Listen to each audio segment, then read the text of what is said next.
What's going on, guys? Hopefully, you guys are having a very good Sunday, very good church day. I'm not going to be on here for too long. I'm going to keep the topic really brief.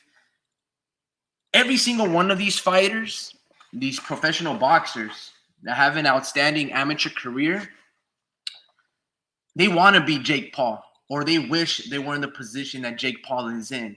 For example, I'm just going to throw out a couple of names. Emiliano Vargas, Richard Torres, and company. If you look at their outstanding amateur career, right? I mean, Richard Torres, I believe he's a silver medalist. And if you were to compare his professional resume, I think he's about 2 years younger than Jake Paul. And if you were to compare Richard Torres' resume with that of Jake Paul, you can almost say it's a Hall of Fame resume in comparison to Richard Torres. A credible heavyweight, right? But most of those fighters and fights that he's having are not even in par with the legends that Jake Paul is fighting, right? Because we want to criticize Jake Paul for not, if he wants to build a real career, why doesn't he fight real boxers and real fighters? But look at Anthony Joshua. He's in his moment. He's in his prime. He was a unified champion. And he just fought Francis Ngannou and knocked him out in 2 rounds, right? As I stated before, a lot of these professional fighters wouldn't be able to knock out the likes of an Anderson Silva, a Nate Diaz, a Tyron Woodley. Tyson Fury couldn't knock out Francis Ngannou. So imagine what a lot of other professional fighters that have an extensive amateur career, even a professional career, they wouldn't be able to knock out every MMA fighter. Tyson Fury couldn't. Yeah, I know Tyson Fury was fat and out of shape and whatever the case may be and not taking the fight serious. But when you do take your craft serious, you get knockouts. And that's what Jake Paul is doing. That's what Anthony Joshua was able to do. Something that Tyson Fury wasn't able to. And Jake Paul is doing an amazing job, not only building a very good career, but in the future, he will become a champion, right? He has the trainers. He has the facilities. He's learning so much off Amanda Serrano. Jake Paul is building something that a lot of amateurs wish that they were able to do, and not just amateur fighters, up-and-coming fighters, and also champions. You don't think Alberto Venado Lopez or Emmanuel Navarrete want to fight pennies on the dollar? No, they have to earn it the hard way. Nevertheless, man, I'm not the biggest Jake Paul fan. I don't really like these exhibition fights. But for a kid that's learning on the job, that doesn't really have any amateur background in terms of professional boxing, that just took up the sport, 4 years ago. He's doing it in a very unique way, his own way, and he's having a lot of success. And if he continues down the road and he gets to 15-1 and 20-1, building a lot of experience, these big fights that he's having with guys like Mike Tyson, Tyron Woodley, this promotion, this kid is a star in the making. He's not breaking and caving under the lights, right? And he's getting essentially a pass where guys like Canelo Alvarez, that are the pillars of boxing, that fight every single tough opposition that the sport of boxing can form, he gets shitted on every single week, right? The fight with him and Jaime Munguia is a very good fight. Very good fight. Better than Jamal Charlo. Better than Jermell Charlo. Better than John Ryder. Now, it's not better than a David Benavidez fight, but this is a very good fight, right? And I wonder what guys like Juan Manuel Marquez have to say now that this fight between Jaime Munguia looks to be penciled in, right? Let me just show you the guy who's going to probably beat Mike Tyson. Now, if Mike Tyson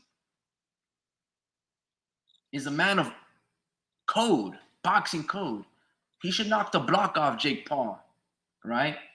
But I don't know if he will, man. I don't know if he'll hold his punches, because I remember a quote that he said in a video where he stated that if you're my brother, We should be fighting one another so we can make money together, so we can feed our family. So I wonder if Mike Tyson is feeling very grateful right now for fighting with Jake Paul. I'm not the biggest Mike Tyson fan. I think he's extremely overrated. I also think he was on the juice. You know, there's nothing really to like about Mike Tyson. Dude was extremely vulgar, very unique, right? But again, he's like these fighters that I just mentioned earlier, you know, with a lot of experience. I mean, which are the fights that you really remember Mike Tyson engaging in, right? Evander Holyfield, Buster Douglas, Lennox Lewis. You know, I don't know. Maybe, you know, I'm being very critical. I would want to say this, though, man, when it comes down to talking boxing, honestly, guys, I don't really fancy my opinion that much.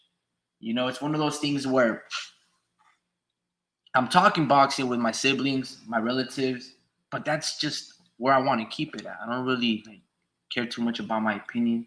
I just want to, I feel like the more I've been going on here, I feel like I'm complaining.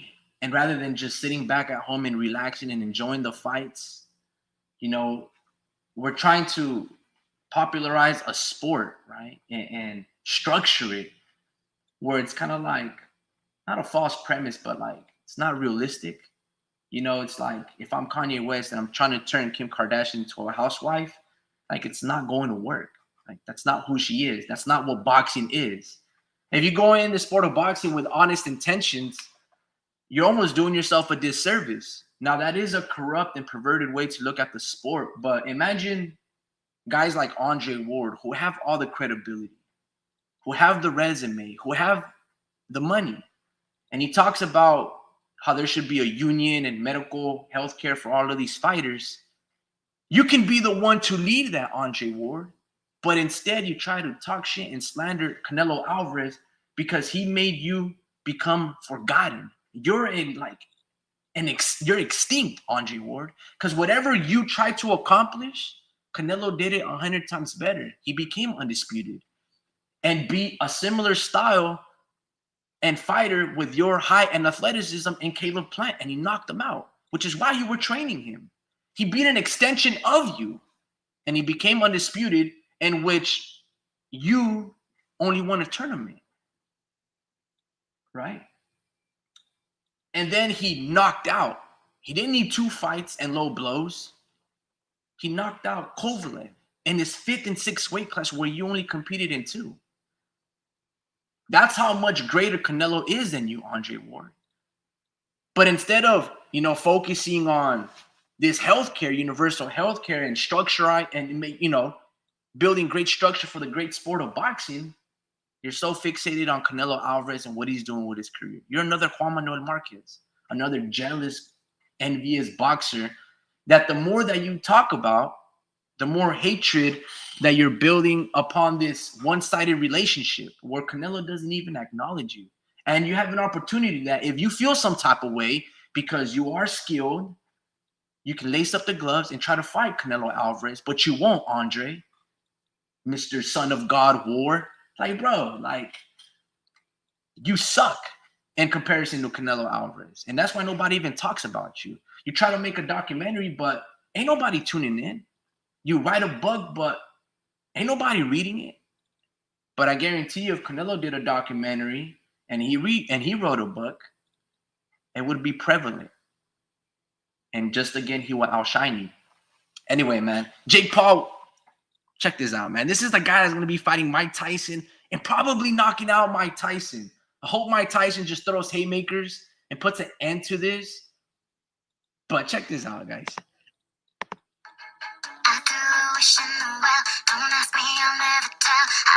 Yeah, bro.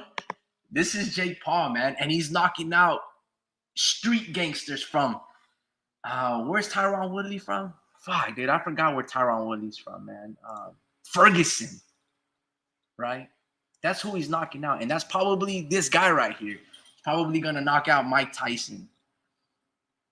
That's where we are with the great sport of boxing right now. Key boomerang, Canelo fought in old and washed boxers or boxers with low KO ratio. Well, it's funny that you say that because everybody in the UK was telling me how intelligent and athletic and boxing acumen that Billy Joe Saunders was. And also this, I don't know, Key Boomerang, if you ever fought a guy that was much taller than you, but when you fight somebody who's 8 inches taller than you, because Canelo's 5'7", fighting a guy who's 6'4", when you fight a giant in stature, you need the most IQ that you can possibly do with a structured game plan and discipline to get around that high guard and the long arms and reach of a Callum Smith. Billy Joe Saunders has 40 KO ratio and from 160. Yeah, I didn't say that Billy Joe Saunders was a knockout artist. We're talking about guys with low, I misread it. You said low KO ratio. Look, man, what's better to have in the sport of boxing? A high KO ratio or the IQ of an intelligent boxer? Right? Because if you think KO ratio means everything, then I can say, well, Deontay Wilder has a 95% KO ratio. What about Tank Davis? Damn near 99%. Right? So unless you can answer me that question between Deontay Wilder and Tank Davis, if having such a high KO ratio means everything, then I will give you a fighter like Dimitri Bivol. Right? And then you can, respond and reply back with, what about Artur Beterbiev, who's got 100 knockout % ratio, right? So a lot of the guys that Canelo fought had amazing KO ratios. It doesn't matter if he's poor technically. He has a high KO ratio, dude. Kovalev had a high KO ratio, and Canelo knocked him out. Canelo also fought Triple G, an extremely high KO ratio, unified undefeated champion. He couldn't knock out Canelo. Beterbiev is more skills than Canelo. Canelo is doing it in 5 weight classes. Beterbiev has only done it in 1, only campaigned in 1, has only been a champion in 1.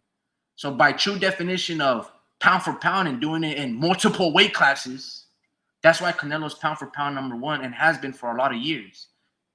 Beterbiev is barely getting his respect. And if he's able to knock out a highly intelligent prime fighter in Bivol, even more so respect that he's going to earn. Right? So again, Beterbiev has only done it in 1 weight class, like Triple G, and only in 1 weight class. Canelo has done it in 5 or 6, going back down to 140, 147, 154, 160, 168, and 175. I think I should be talking to the mic over here because the mic and the computer's over here. So I don't know, man. I think you're wrong about that.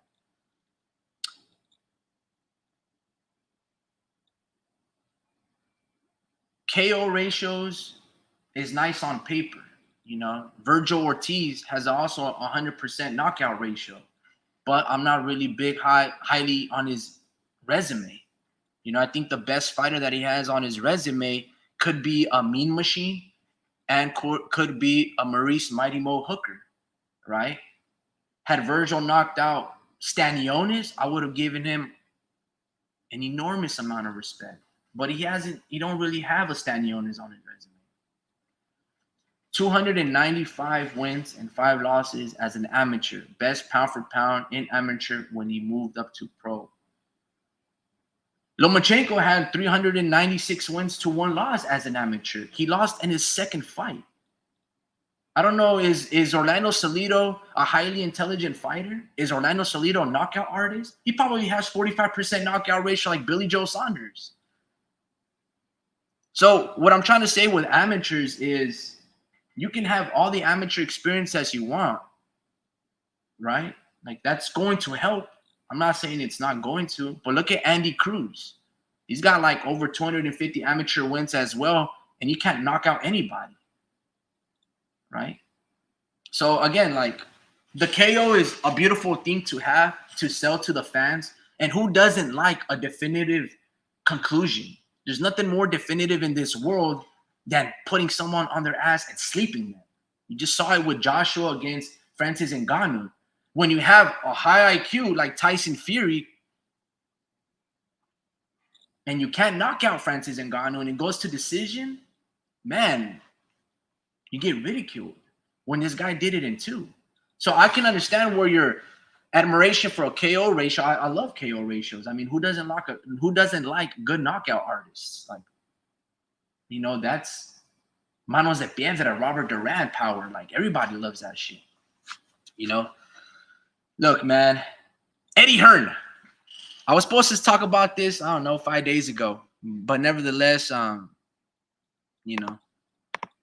Look at Jake Paul with the moves, man.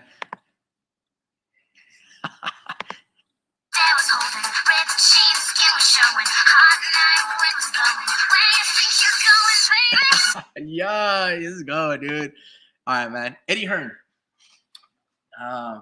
Warp speed goes. I don't approve of that term, by the way. Eurobuff. Well, you wrote it, man. Ain't nobody talking about that. So Eddie Hearn, man, he said he was talking about Jake Paul and how big of a boxing fan Eddie Hearn is. He was basically saying how he's very sad that Jake Paul is fighting Mike Tyson because he perceives that Jake Paul is going to knock out in sleep a 57 or 60-year-old than Mike Tyson. But he has no problem making the fight between Conor Benn and Manny Pacquiao. Manny Pacquiao has more fights than Mike Tyson, has been in much more brutal fights than Mike Tyson, Manny Pacquiao. And he's so close to making Conor Benn versus Pacquiao. But somehow Jake Paul versus Mike Tyson makes him very sad. I think both fights are extremely sad. Both fights, to me, if you're a real boxing fan, should disgust you. Oh my goodness, man. This is what, basically from an outsider looking in, what this is telling me is, hey guys, you know what? Take drugs. Take PEDs. Because you might, as long as you're knocking out people and you're such a KO artist, guess what you can do? Is you get a Manny Pacquiao fight. Manny Pacquiao is probably 2 years removed from the sport ever since his loss to Ugas.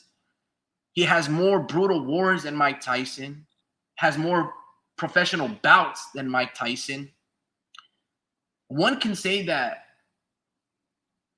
he has more brain damage than Mike Tyson,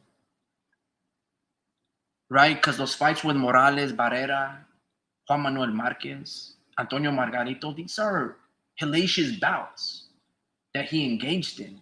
Mike Tyson either knocked dudes out extremely quick or he got knocked out himself extremely quick, right?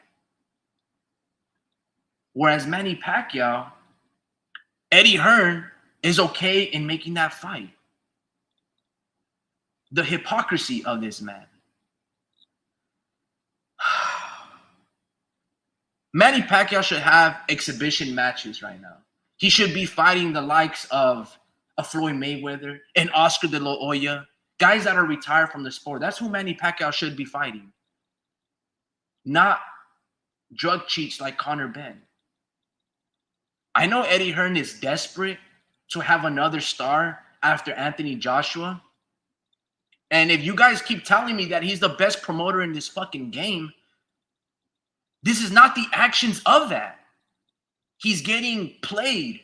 Like Oscar, with the limited roster that he has, puts out more fights.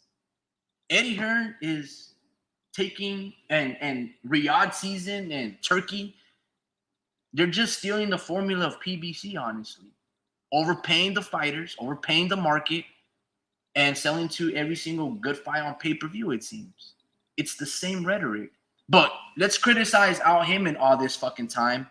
But, you know, Turkey Ali Sheik, he's so great for boxing, guys. Do you guys see the teaser trailers with the zombies? Man, it's incredible. He made a fucking Street Fighter 1990s retro arcade game for a fucking fight that went 2 rounds. Hey, but you know what? It's $40. That's solid, guys.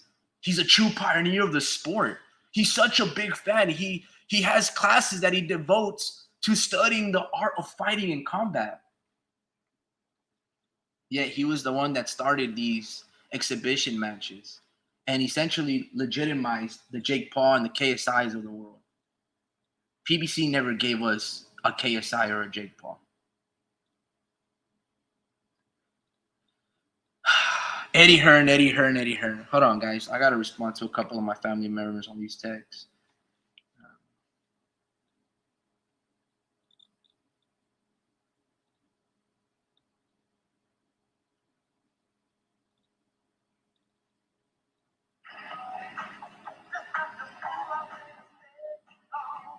Oh yeah, that's dope.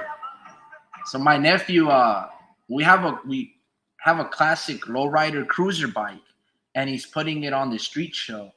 And I have a Muppet. Am I a man or am I a Muppet? If I'm a Muppet, then I'm a Muppet out of man. Y'all ever seen that movie, The Muppets? Anyway, man. So I had this Muppet that I ordered from Etsy, Etsy.com. And I took a picture of Ruben Guerrero, the father of Robert Guerrero. And I made an amazing Muppet. Like a homie's Muppet. He's got the plaid sweater with the fedora cap, like Cholito fucking looks epic. So, the theme of the bike, well, it's called Purple Haze, the bike. It's beautiful and sexy. Maybe I'll show you guys later, but we're supposed to have the little homies, the little toys, the little cholitos that you get from the little vending machines for like a quarter. We're supposed to like wrap it around and have this Muppet, praying to the Virgen de Guadalupe, the Virgin Mary. But this kid forgot the candle. That sucks. But overall, the theme looks pretty good. I hope you win it, brother. My little nephew's like 16 years old, and he really wants to win this competition. But you're playing with some heavy hitters, some grown men that invest a lot of money. But nevertheless, they've been putting in the sweat and effort and tears, so they're doing extremely well. So anyway, Eddie Hearn, hold on, let me play some stuff real quick. Right now in this interview was like 5 years ago. He's talking about Canelo and he failed his drug test and stuff like that. Hold on. And of course, if there is a high-profile fighter like Canelo, he is going to get treated differently. What Dillian White failed, 5 years ago with a pre-workout, was off the shelf. And what they give him, like 2 years. So essentially what Eddie Hearn is saying is, sorry guys. As long as you have a return of investment, as long as you have a high knockout ratio, the ends justify the means. I like Anthony Joshua, but let's go back to the machine. Anthony Joshua won a gold medal, and we talked about this in the past. Me and Larry Liston, I remember having this conversation with Mr. Larry Liston. And salute to you, brother. It's been a really long time since we've had you on the chat. Anthony Joshua is a extremely professional fighter. I like Anthony Joshua. He's done wonders. He's the face of boxing. He gets paid what he gets paid because not only is he an amazing talent, he's got an amazing work ethic, and he's a credible, respectable, and amazing fighter. Nevertheless, the machine, they built him. See, Erislandy Savon is a Cuban. And the theme for this topic right here is going to be the ends justify the means. No one's going to cry if you rob Erislandy Savon, the Cuban, who outboxed Anthony Joshua. In 2012 London Olympics, they rewarded Anthony Joshua after he was getting pieced apart in the third round. The fight was close, but the third round, the Cuban, he just showed upper class. And he was rocking Anthony Joshua, and with a lot of beautiful combinations and punches. Nevertheless, in 2012, the London Great Britain Committee, they rewarded AIBA, Anthony Joshua, the gold medal. Because what was going to come after that event was venues were going to make a lot of money. They had the face, they had the pay-per-view star. Hotels were going to get booked. Stadiums were going to be filled.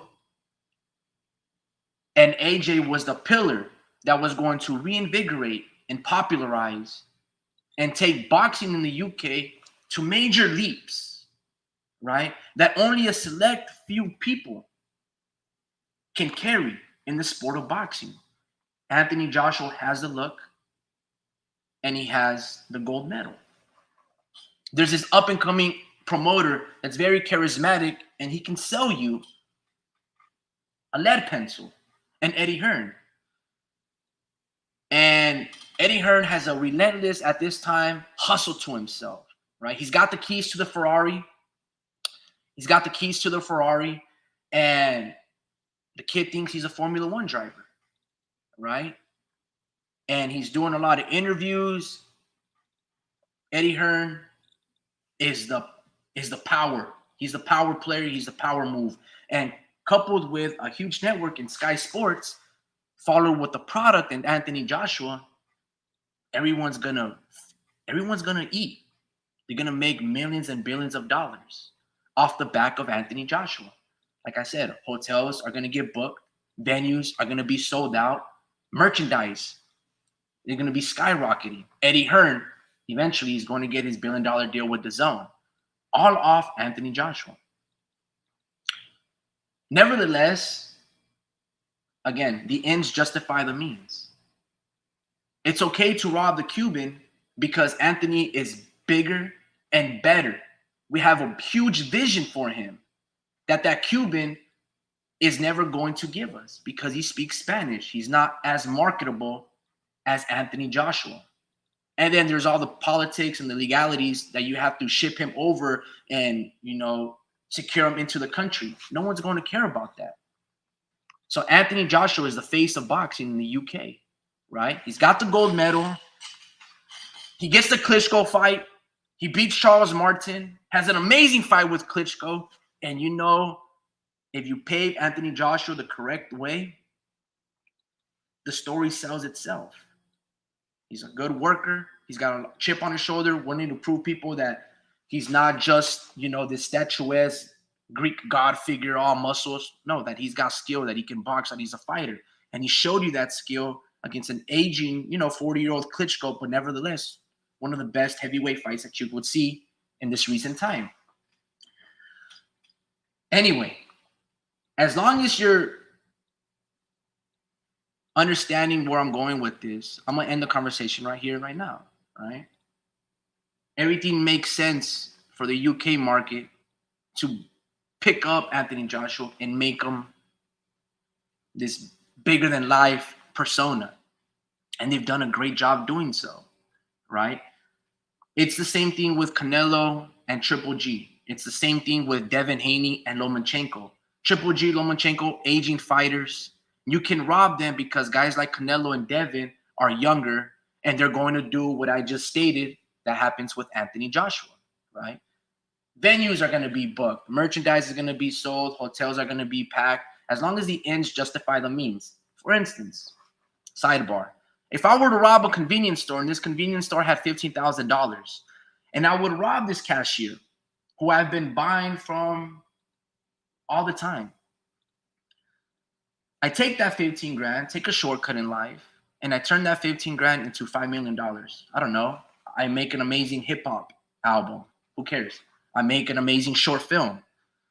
I rob this convenience store, and then in turn, I make $5 million. I pay back that owner $500,000. Hell, even $1 million. Will the ends justify the means right then and there? Right? And it's not like I'm getting away with murder. I didn't say that. I just said a robbery. Right? The bigger picture would be like, I guess that's probably the right thing to do. It's going to take that owner of that store maybe 10 years to make $1 million or 30 years to make $1 million. And you basically made it in 6 months. Right? So this is the ethics that we're going, and we're having this electron and particle of God machine blasting one another, Anyway, guys, I don't even know what the hell I'm talking about, but it makes sense in my head. I hope you follow. Anyway, hold on. Hello gets done with Clem Beauty. Oh, rainbow wheel. I keep saying, was he cheating or did he eat some bad meat? So are you stupid? I'm like, I don't know. I'm probably not the best person to ask because I love the sport of boxing, so I find it incredibly sad. But is he 60 yet, Mike Tyson? Absolute mad boxing lovers that actually breaks my heart to see that. But it is a big event. we can make the Manny Pacquiao fight. Could it be sealed here this weekend? The size of that fight, we've got the opportunity to do that. Obviously, only here if it fits within their plan. Man, I gotta love it. You gotta love Eddie Hearn, man, because the Jake Paul versus Mike Tyson fight makes him sad, but he's so close to making Pacquiao versus Conor Ben. I do miss these old videos and interviews with Kugan Cassius and Eddie Hearn. Man, like 5 years ago, it was heyday in IFL TV. There was a lot of banter between Eddie Hearn and Frank Warren, Fish Eyes. Man, it was great times, man. It was great times. Anyway, man, here a little bit. Let me read some of these. More Speed goes, Eddie Hearn promoted Paul's first influencer fight against an Ason Gibb. I don't even know how to say that name, but yeah, I know he did. And he wished he was promoting every single one of these events soon after. Like, you don't think Eddie Hearn wants to get ties to Netflix and host fights on more platforms? Of course he does, man. When you're not playing with your money and it's the house's money, like even more so, and you get a cut. They're doing all the work and you're reaping all the benefits. Like, shoot. Turkey Ali Sheik, I would rather watch Manny Pacquiao face some guy than Jake Paul. No, Manny Pacquiao is going to fight Conor Ben. Jake Paul's fighting Mike Tyson. I mean, at least that's the rumor. Look, Manny Pacquiao should be fighting guys like Floyd Mayweather. You know, I don't want Pacquiao to fight, I don't know, Tim Tszyu, because they would, you know, pass off the torch to Tim Tszyu and it would make him much more appealing. Like, no, man. Like, let these legends rest. Let these legends coach.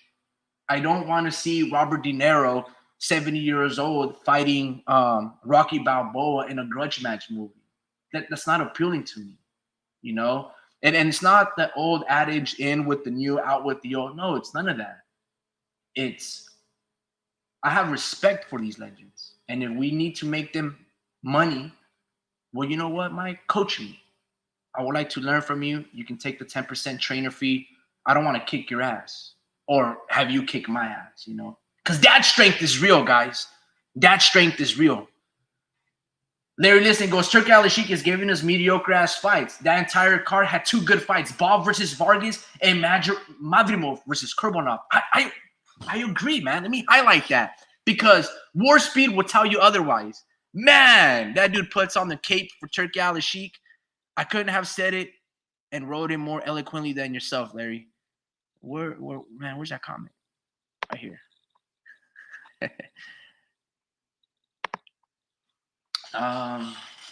Besides that, the entire card sucked.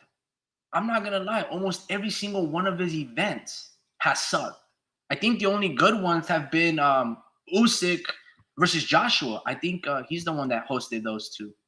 I could be wrong. I don't really remember, but I think he held those two fights and they've done extremely well. I'm really excited versus Beterbiev and Bivol. You know, all in due time. Like I stated a little earlier, I feel like every single time I come on here, I'm complaining, and I hate complaining. Even though it's constructive criticism, I'm complaining.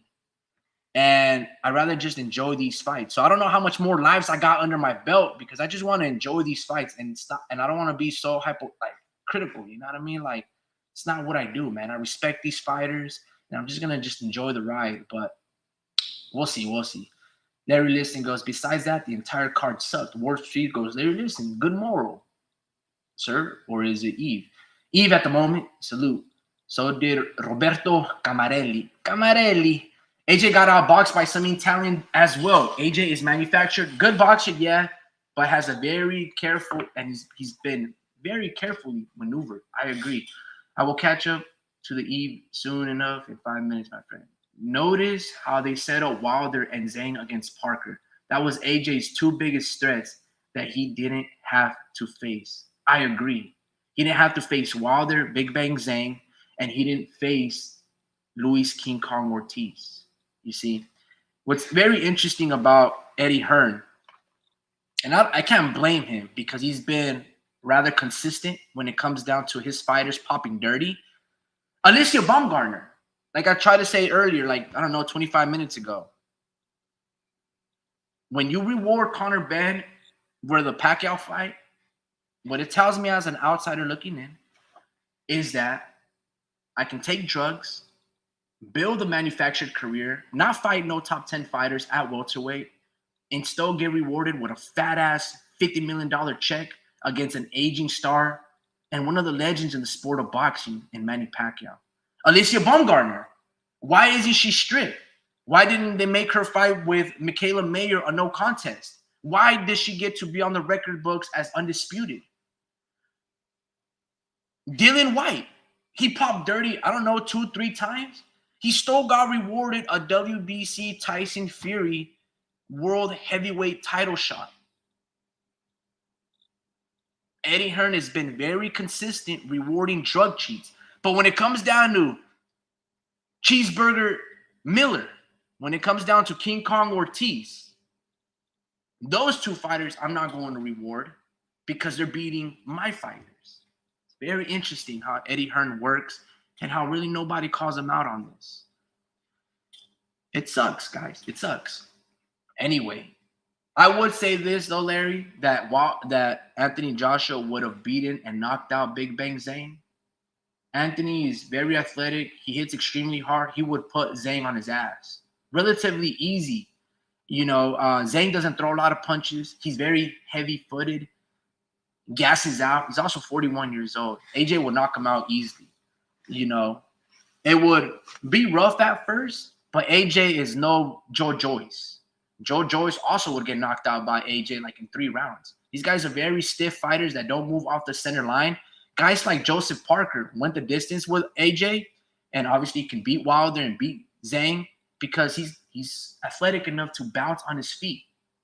Joe Joyce has this very robotic left and right, side-to-side movement, but it's like his head still stays on the center line. He moves his shoulders, but not his face. You know, it's funny. Like he don't have no bend at the waist. He needs to take some salsa dances.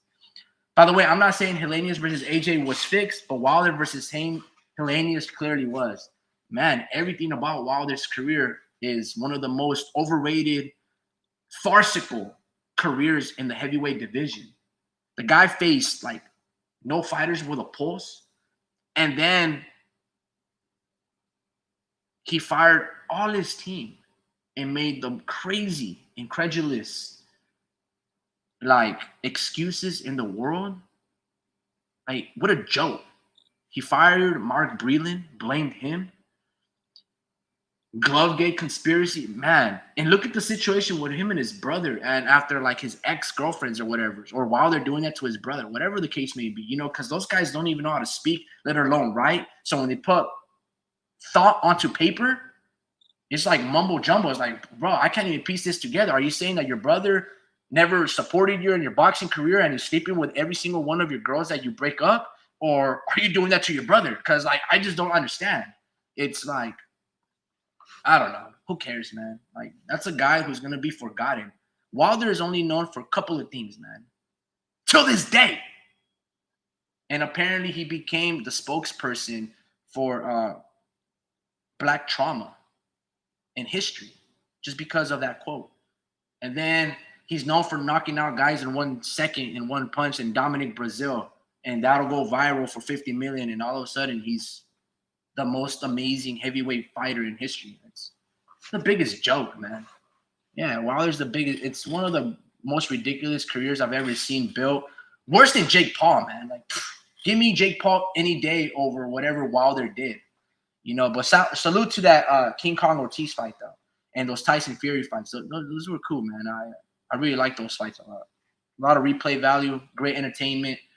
Obviously, I'm being a little harsh, but you guys get the point. Let me see. Man, you guys. Oh, okay.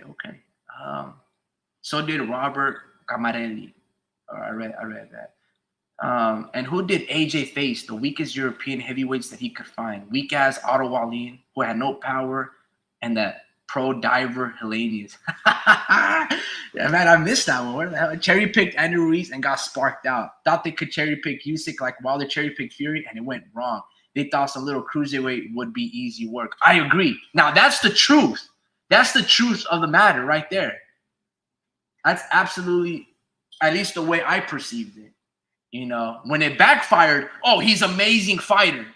And he's undisputed for a reason. But that's not what they were thinking. They were thinking, had arrows, like, sidebar, had Errol Spence fought Bud Crawford when he was light in the ass and moving up to 147, that's what they were thinking, AJ and Usyk.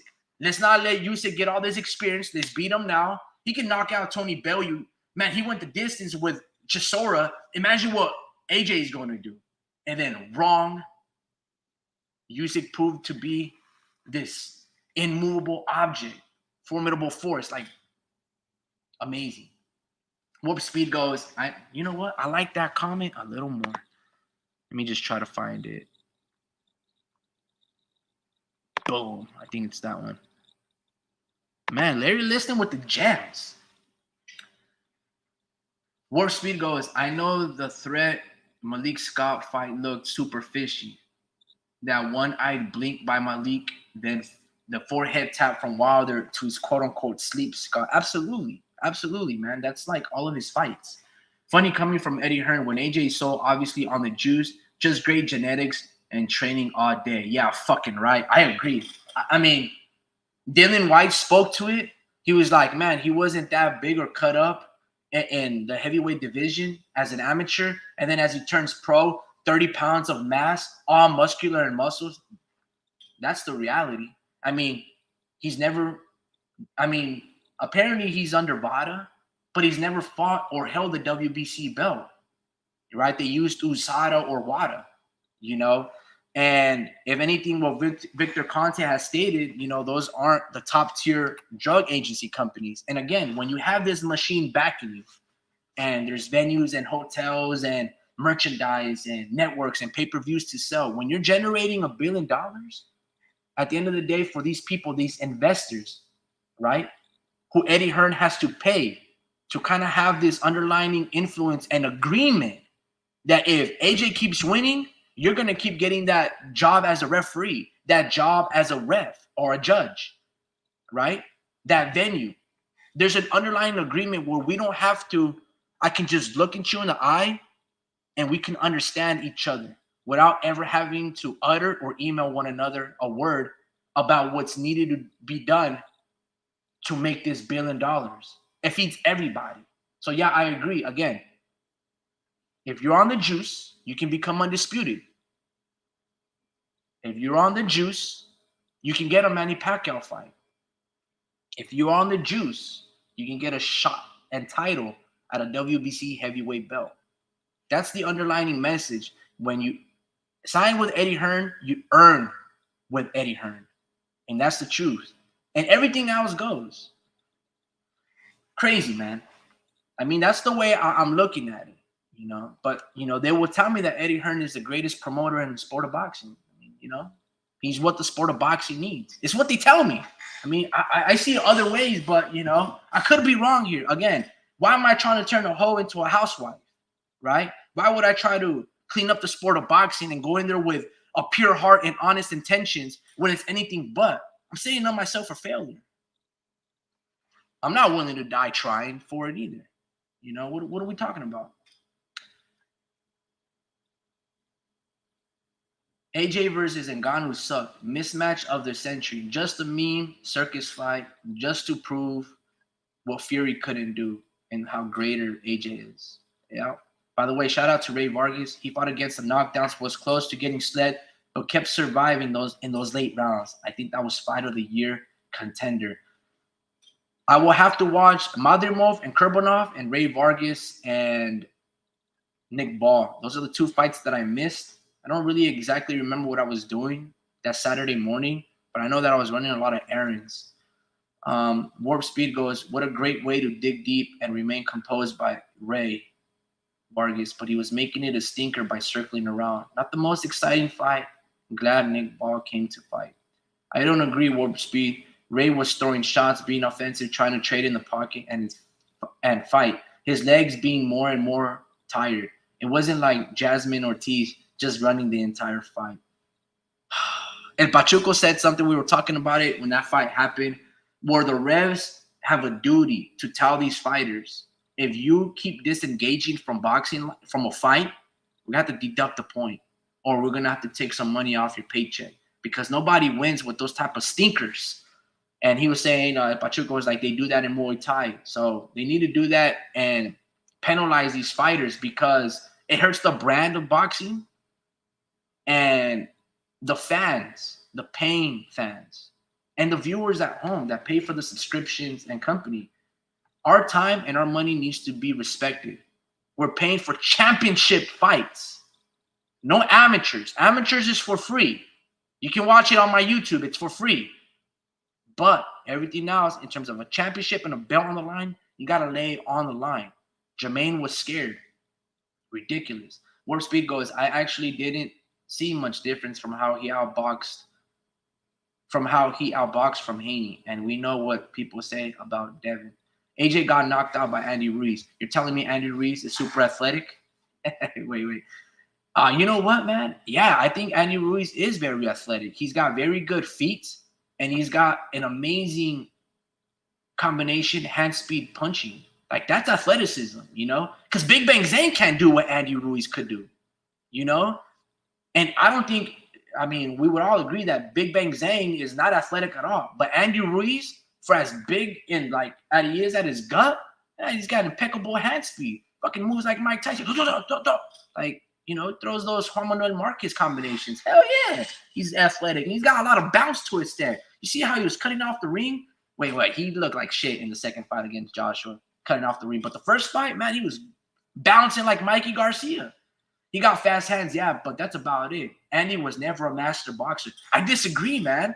You know, like, and we're talking about an outboxer. Yeah, Andy Ruiz cannot be an outboxer at the heavyweight division when he's undersized, right? At 6 feet tall.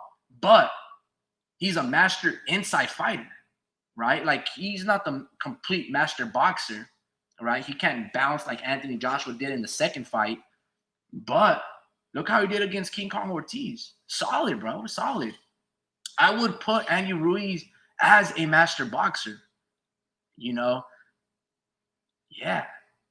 Man, I miss talking about Andy. Andy.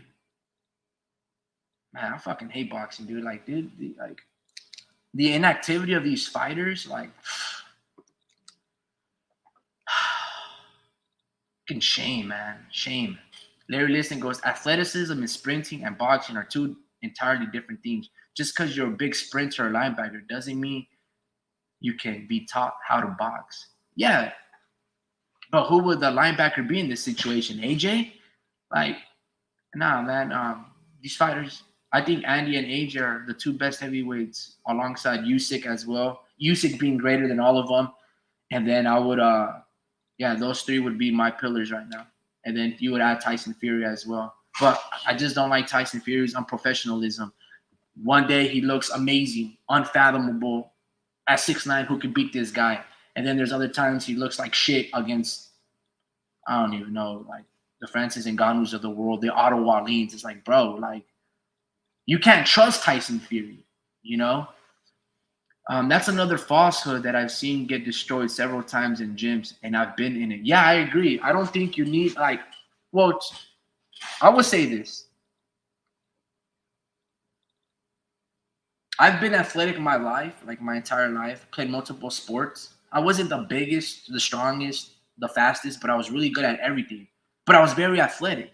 And mind you, I was 4 eyes. When I played baseball, you know, I didn't use contacts later on until high school. I used glasses. Man, I was still hitting these pitches that were going extremely fast, right? With basically my eyesight being obstructed, right? I would have to squint if my glasses fell off or whatever the case may be, whether I was pitching, catching, and baseball, whatever the case may be.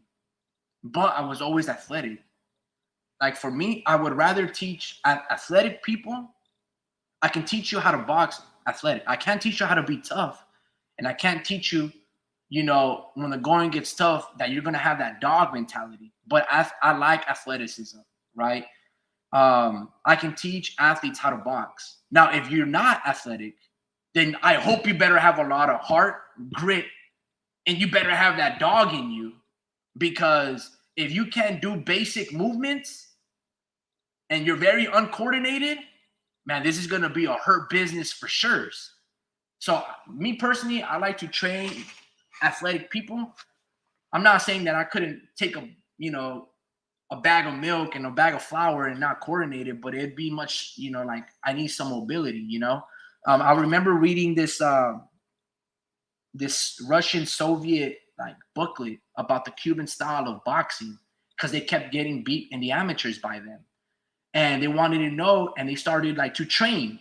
They brought Russian boxers, the Soviet style, to train with the Cubans, and they started noticing that they started to incorporate, and their culture was a difference. How they were very athletic and mobile because of their dances and everything. That the Soviet Russian companies and boxing and underclassmen and studies and teachers, they started to incorporate dance into their structured training. That's why Lomachenko and Usyk are able to do and move the way they do, because they realized that the power of the hip is very important. That fluidity that is needed, that athleticism, is why they kept losing to the Cubans. Now, if you look at it, man, that margin is like Cuba versus, the Ukraine style or whatever the case may be, Eastern European. They're always like battling for first and who's getting the most gold medals in those two regions. So, man, I would have to disagree slightly on that, Larry. I like athletic people. That's why you can teach Anthony Joshua, and beat all these dudes. And same thing with Usyk. I could be wrong, but, I do understand that linebackers and football players get their ass beat in boxing, but if they build properly, they can go a long ways. Warp Speed goes with money. With the money AJ makes, he could add mass. He could add mass properly and quickly. I don't think so, man. I don't think you can add mass that quickly. Obviously, how quickly? Like, what you mean by quickly? Like, well, give me a timetable, like a year or 2 or 3, or what are we talking about here? Because if you tell me under 6 months, I don't know. Like, you would have to eat a sumo wrestler type diet, lift a whole lot of weights. And in terms of your rest and recovery, man, you got to take some Alex Ariza secret Manny Pacquiao juices to recover, because it's going to be a lot of wear and tear and a lot of mass. You don't really hear a lot of injuries from Anthony Joshua. And as big as he is, you would think, man, why doesn't he get shoulder tears or ligament damage or, a torn Achilles or an ACL? I don't know, man. For being that big and being as fluid as he is, kind of tough. Now, he's not as fluid as Usyk, but, he weighs like 30 pounds more.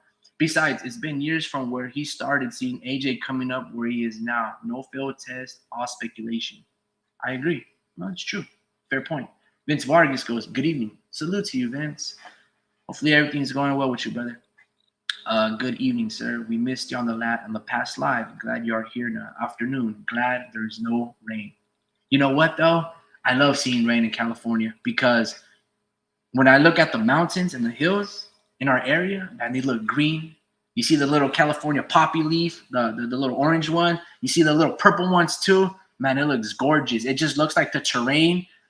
Ah, man, it just looks beautiful. And I love the rain, so I'm on the flip side. It does make me a little sad, but man, no siree. When you see that green, woo-hoo, it's fantastic. Warp Speed goes, yes, I may just get to bike the hills today with one of my sons. A good weekend it has built up to be. Yeah, man. Chico Lucio goes, how's it going? It's going pretty well, man. Just a little mellow talk. I don't want to scream and be so energetic. Just want to stay calm. Warp Speed goes, years at it, as it has been with AJ's growth. Yeah, no, look. But remember, when AJ was this strong, this brute of a force, it happened almost instantly in his pro boxing career. From when you watch that fight, let me see if I can pull it up real quick. Hold on, give me a second. Let me close that because I can show you guys the Pornhub tabs. See it go on YouTube. Rainbow Wheel.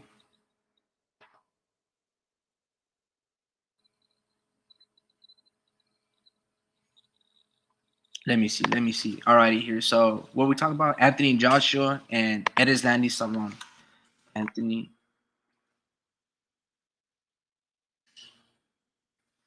Joshua versus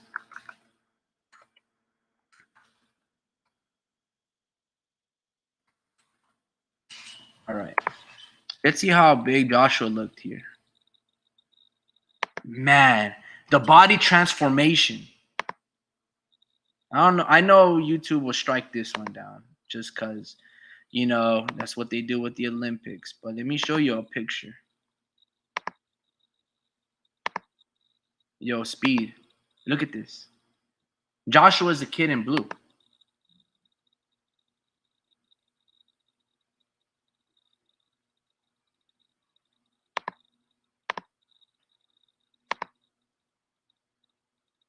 Okay. Now he already has a lot of muscle and very big shoulders. He might be like 215 pounds right here. You know what I'm saying? And if you compare him in blue right here to what he is now, just add like another 40 pounds to it. The body transformation is intense, right? Everybody likes to tell me that Barry Bonds, is a drug cheat. Look at the size of his head; it's gotten bigger. Look at his body when you compare him when he was with the Pittsburgh Pirates to the home run king with the San Francisco Giants. Look at his thighs. Look at his with proper nutrition. But no, this is what it looks like. Natural body with Erislandy Savon in red versus Anthony Joshua here.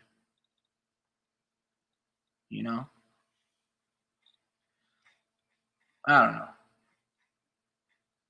know. I'm not a sports nutritionist, but I know what juicing looks like. This guy in blue right here looks like Mike Tyson, doesn't he? You mean to tell me at age 15, a guy that's feeding pigeons, slanging drugs, didn't take some drugs himself? This guy that did whatever it is that the heinous acts that he did to Teddy Atlas's niece or whatever, is that Teddy had to pull a gun on Mike Tyson. You don't think Mike Tyson took drugs? I mean, everything grew in Mike Tyson, but his voice. I still talk like this, guys. But he's a killer in the ring. I don't know, bro. I mean, who cares? You know what I mean? You earn with Eddie Hearn, man. I don't know if you got anything to say, Speed. I can send you the invite, man. I think I'm just about to wrap it up. I could be wrong on all these things. More than likely I am. I'm just an outsider looking in. But it's repetitive behavior that we see time and time again when these fighters make not just the money, but again, as long as the ends justify the means. If I'm paying people off to build a star, I better damn near get a return back investments because these commissions are getting more expensive. They're angry at me because I left Sky Sports and the UK market to be a global promoter. Like, there's amazing talent in the UK in terms of the boxing scene, but there's no one to tell us about it. And ever since Eddie Hearn left, like, what happened to Ben Shalom? What happened to Frank Warren? They're playing with Riyadh money. Like, did they just abandon the UK scene? Like, that's your roots, man. You got to stay loyal to your people, loyal to your soil. And it's I bet you there's a lot of great fighters out there in the UK, but as long as Eddie Hearn ain't building them, we don't really get to hear about them. I mean, Sky Sports still exists, to my knowledge. I'm not too sure. I don't have cable television, but I would imagine they do. ITV and all these networks. Where are your fighters?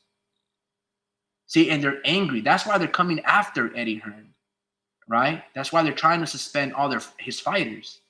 It's possibly why AJ is no longer fighting in the UK, right? He fled the country. Many times, like Tyson Fury left the country because they were after him because of how they acted and, the bridges that they burned, so to speak. I wonder why they're no longer fighting at home. Is it because the Riyadh money is that much greater than the euro? I don't think so. I think they burned a lot of bridges, and the commissions know the truth. They have masked the paperwork and the tests to sell a narrative, to sell a fighter. Because again, as long as the ends justify the means and we are being fed, it's okay.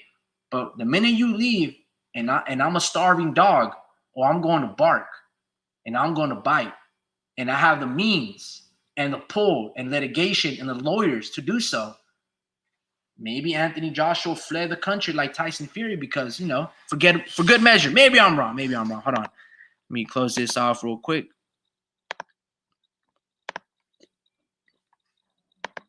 Excuse me.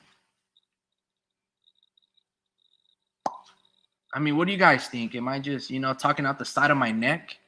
Or does these repetitive behaviors, is it easy to follow? Because they're leaving you the trails, the crumbs. And as long as you just follow and, not lose a step, just follow the money like the wire taught us. You'll come down to all the conclusions and answers yourself.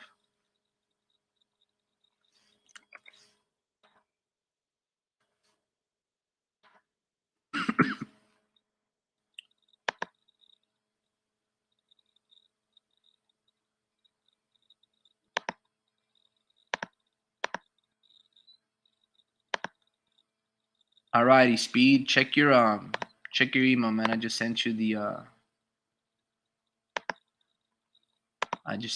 link.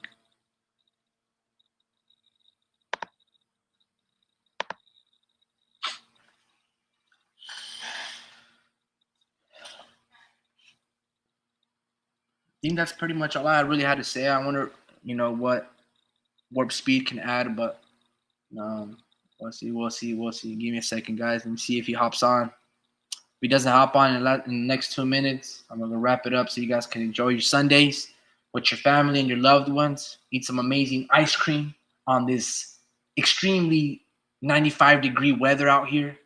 Man, it's ridiculous. I'm just joking. It's not 95 degrees. It's like 62. Yo, Speed, where you at, man? Gotta wrap it up. The toilet is calling for me, man.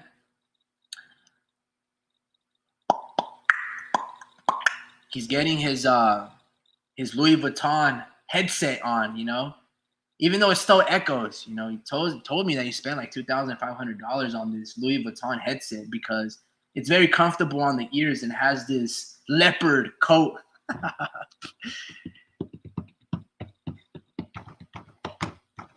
Yo, Vince, how you been, brother? Everything good with you, man? Are you gonna head over to watch Amalda Vargas versus Sean Garcia, the brother of Ryan?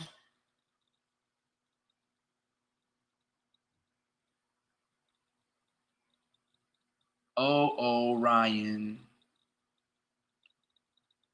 Chico Lucio goes, didn't know that they made those. Nah, they don't, man. Yeah, I'm just messing around, man. I'm not good at cracking jokes. I have horrible timing. And what?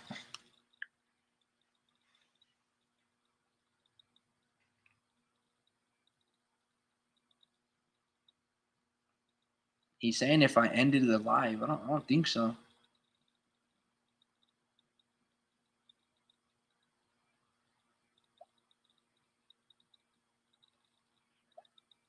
Send it again. No, just click the link. Like, I don't want to send it again. Chico goes, it's good, my friend. Look, man, just a little. Oh, there he is. Oh, look, is that Tim Suit? Oh, that's Nick Ball. Yo, Speed, mic check real quick, man. How you been? Homie Ricky, can you hear me? Oh, I can hear you, sir. I can hear you. Homie Ricky, thank you very much for allowing me to hop in this live, which it seemed like you wanted to get the heck out of Dodge right quick. And you better started cooking. Anybody got 3 hours of their life, to waste on our horrible voices? Do we talk like Jim Lemley? Yeah, no. So I really appreciate it. Allowed me to hop on. You gave me 2 minutes, and I was in a hurry trying to hop in there. And I was like, "How do you want me to hop in there when you're cooking so much and on a hot streak right there, giving us a lot of these good pointers from a very young individual that demonstrates your maturity." But thank you again for being so lenient and flexible and allowing me to pick your brain, but also pick the brain of our listeners, because I do want to continue to discuss the sport of boxing. I do want to bring up a couple of topics, some that you did address, but may not have delved into deeply in, like Jake Paul and the meaning of his presence in the sport of boxing, if at all, and basically the going ons that happened this weekend. I'm not too sure if you even addressed any of these things. You addressed the fight between Francis Ngannou and Anthony Joshua by, instead of making it about the fight in and of itself and the meaning and the whole sport of it all, you decided to go in a negative route, discussing possible use of performance enhancing drugs. I disagree with that angle there, or at least the focus of that. But I also wanted to talk about the lesser reported fights that had significance, fights that may have been overlooked simply because AJ and Francis Ngannou was a big event for some people. But there was a lot of fights that took place that do deserve some commentary. We're talking about Madrivov's performance and how a lot of people are now describing him as the next Triple G. And if I'm not mistaken, that comes from both Mr. Eddie Hearn. Obviously, it's easy for him to say because he is his promoter. And if I'm not mistaken, even Frank Warren. A lot of the pundits from these venues that report on boxing have brought up the same comparisons.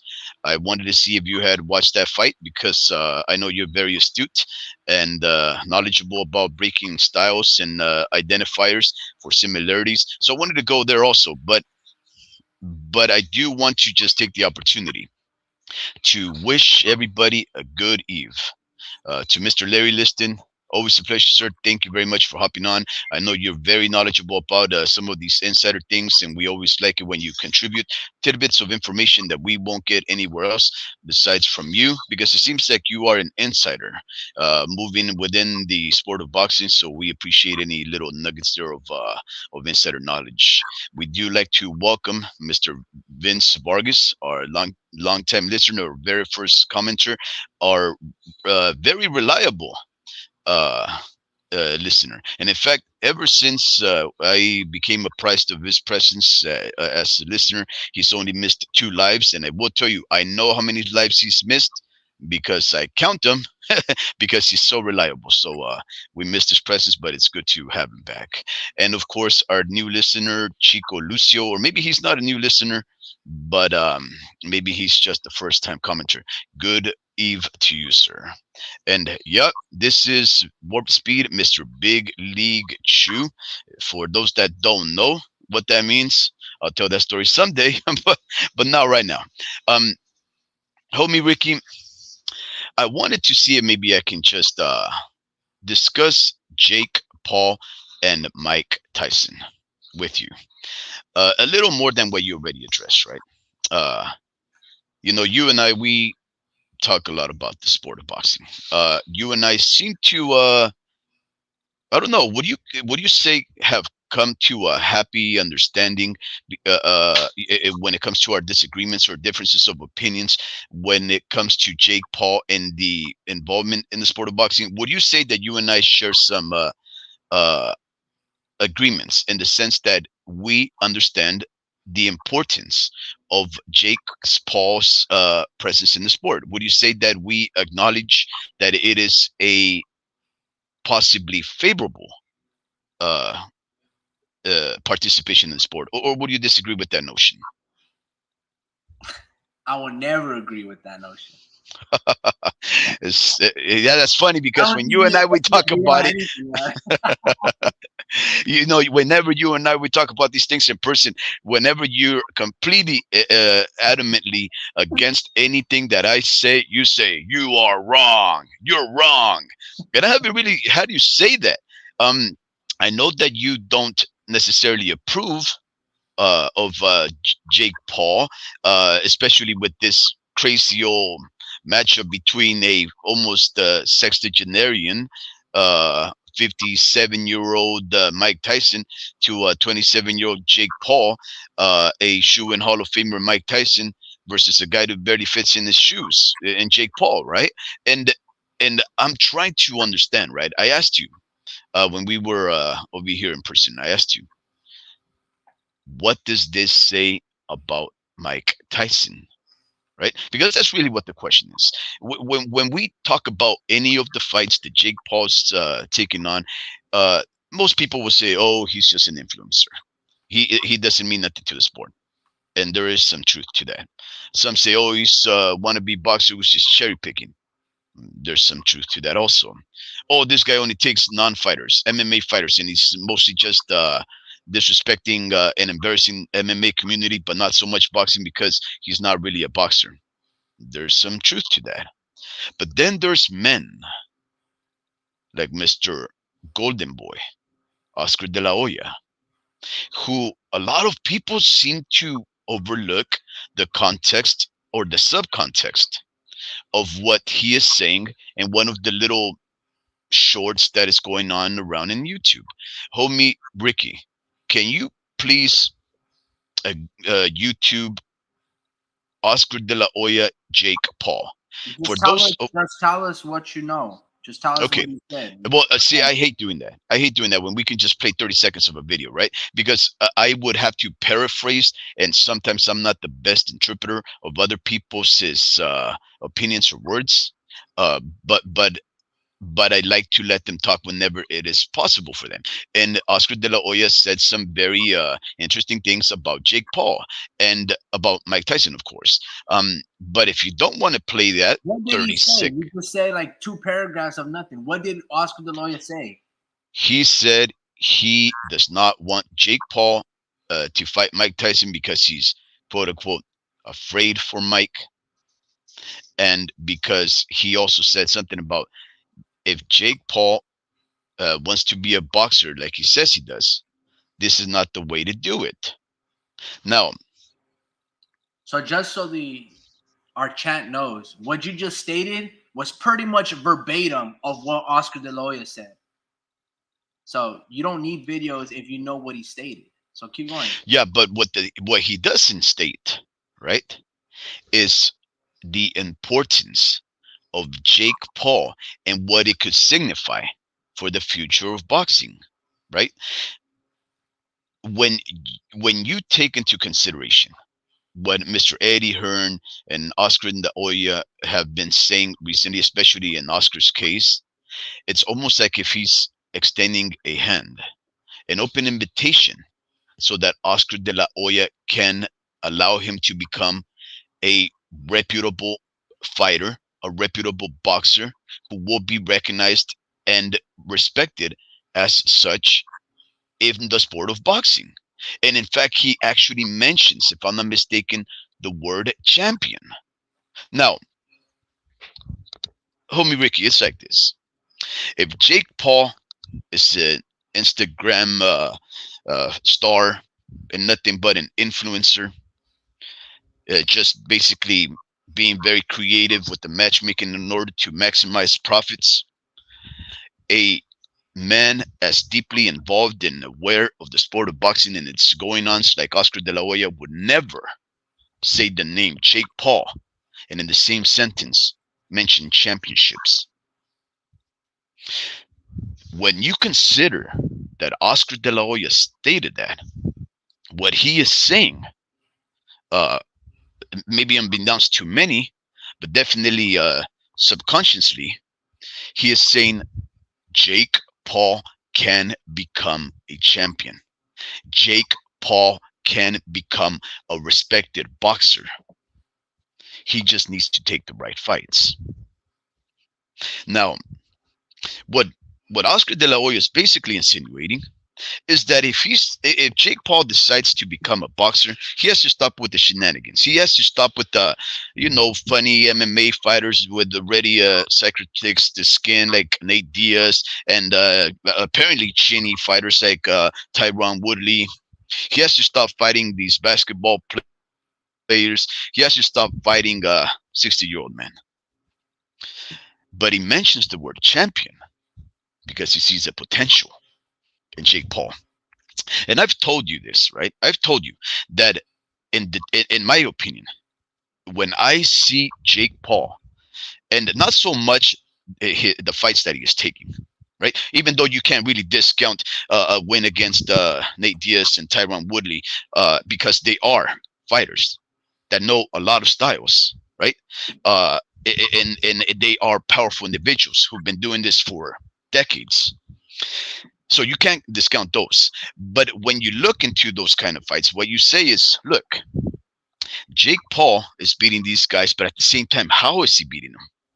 He's not beating him like KSI, right? He's not beating him like any of these other misfit fighters. He's actually bringing technique, form, power. Now, I've seen fighters in amateur rings that don't have the proper fighting techniques that Jake Paul has been able to develop in such a short time frame. I've seen fighters that can never put up can never knock out a person because they don't have the proper form. They're slappy with their punches. They don't turn their wrist, right? And this guy, in such a short time frame, if you see him, how he's fighting, you know that if this is an amateur, wow, he's developing quick by leaps and bounds. Oscar De La Hoya sees that. Oscar De La Hoya sees the potential of Jake Paul becoming a renowned fighter, respected not for the shenanigans and not necessarily liked because of his fan base and the way that he provides content, but because he can succeed as a boxer. That's what Oscar De La Hoya is saying on the down low. And he's also saying, listen, let me help you with that. Let me show you how to develop a career. Let's start you off the right path. And that argument that you started off with this show, right? When you compared Richard Torres. Hold on, time out. Pacquiao's going to give Conor Ben an excellent ass whooping. That's awesome, man. Who said that? Who said that? Come on, Speed, because I let you look. This is why the Mexican G. Man, we have some of the funniest listeners, man. This is why I wanted to end the live like 20 minutes ago, man, because you got to learn how to simplify your arguments, man. Look. That is the argument. Hold on. The first thing when you started off is saying this. I don't really feel any type of way towards Jake Paul.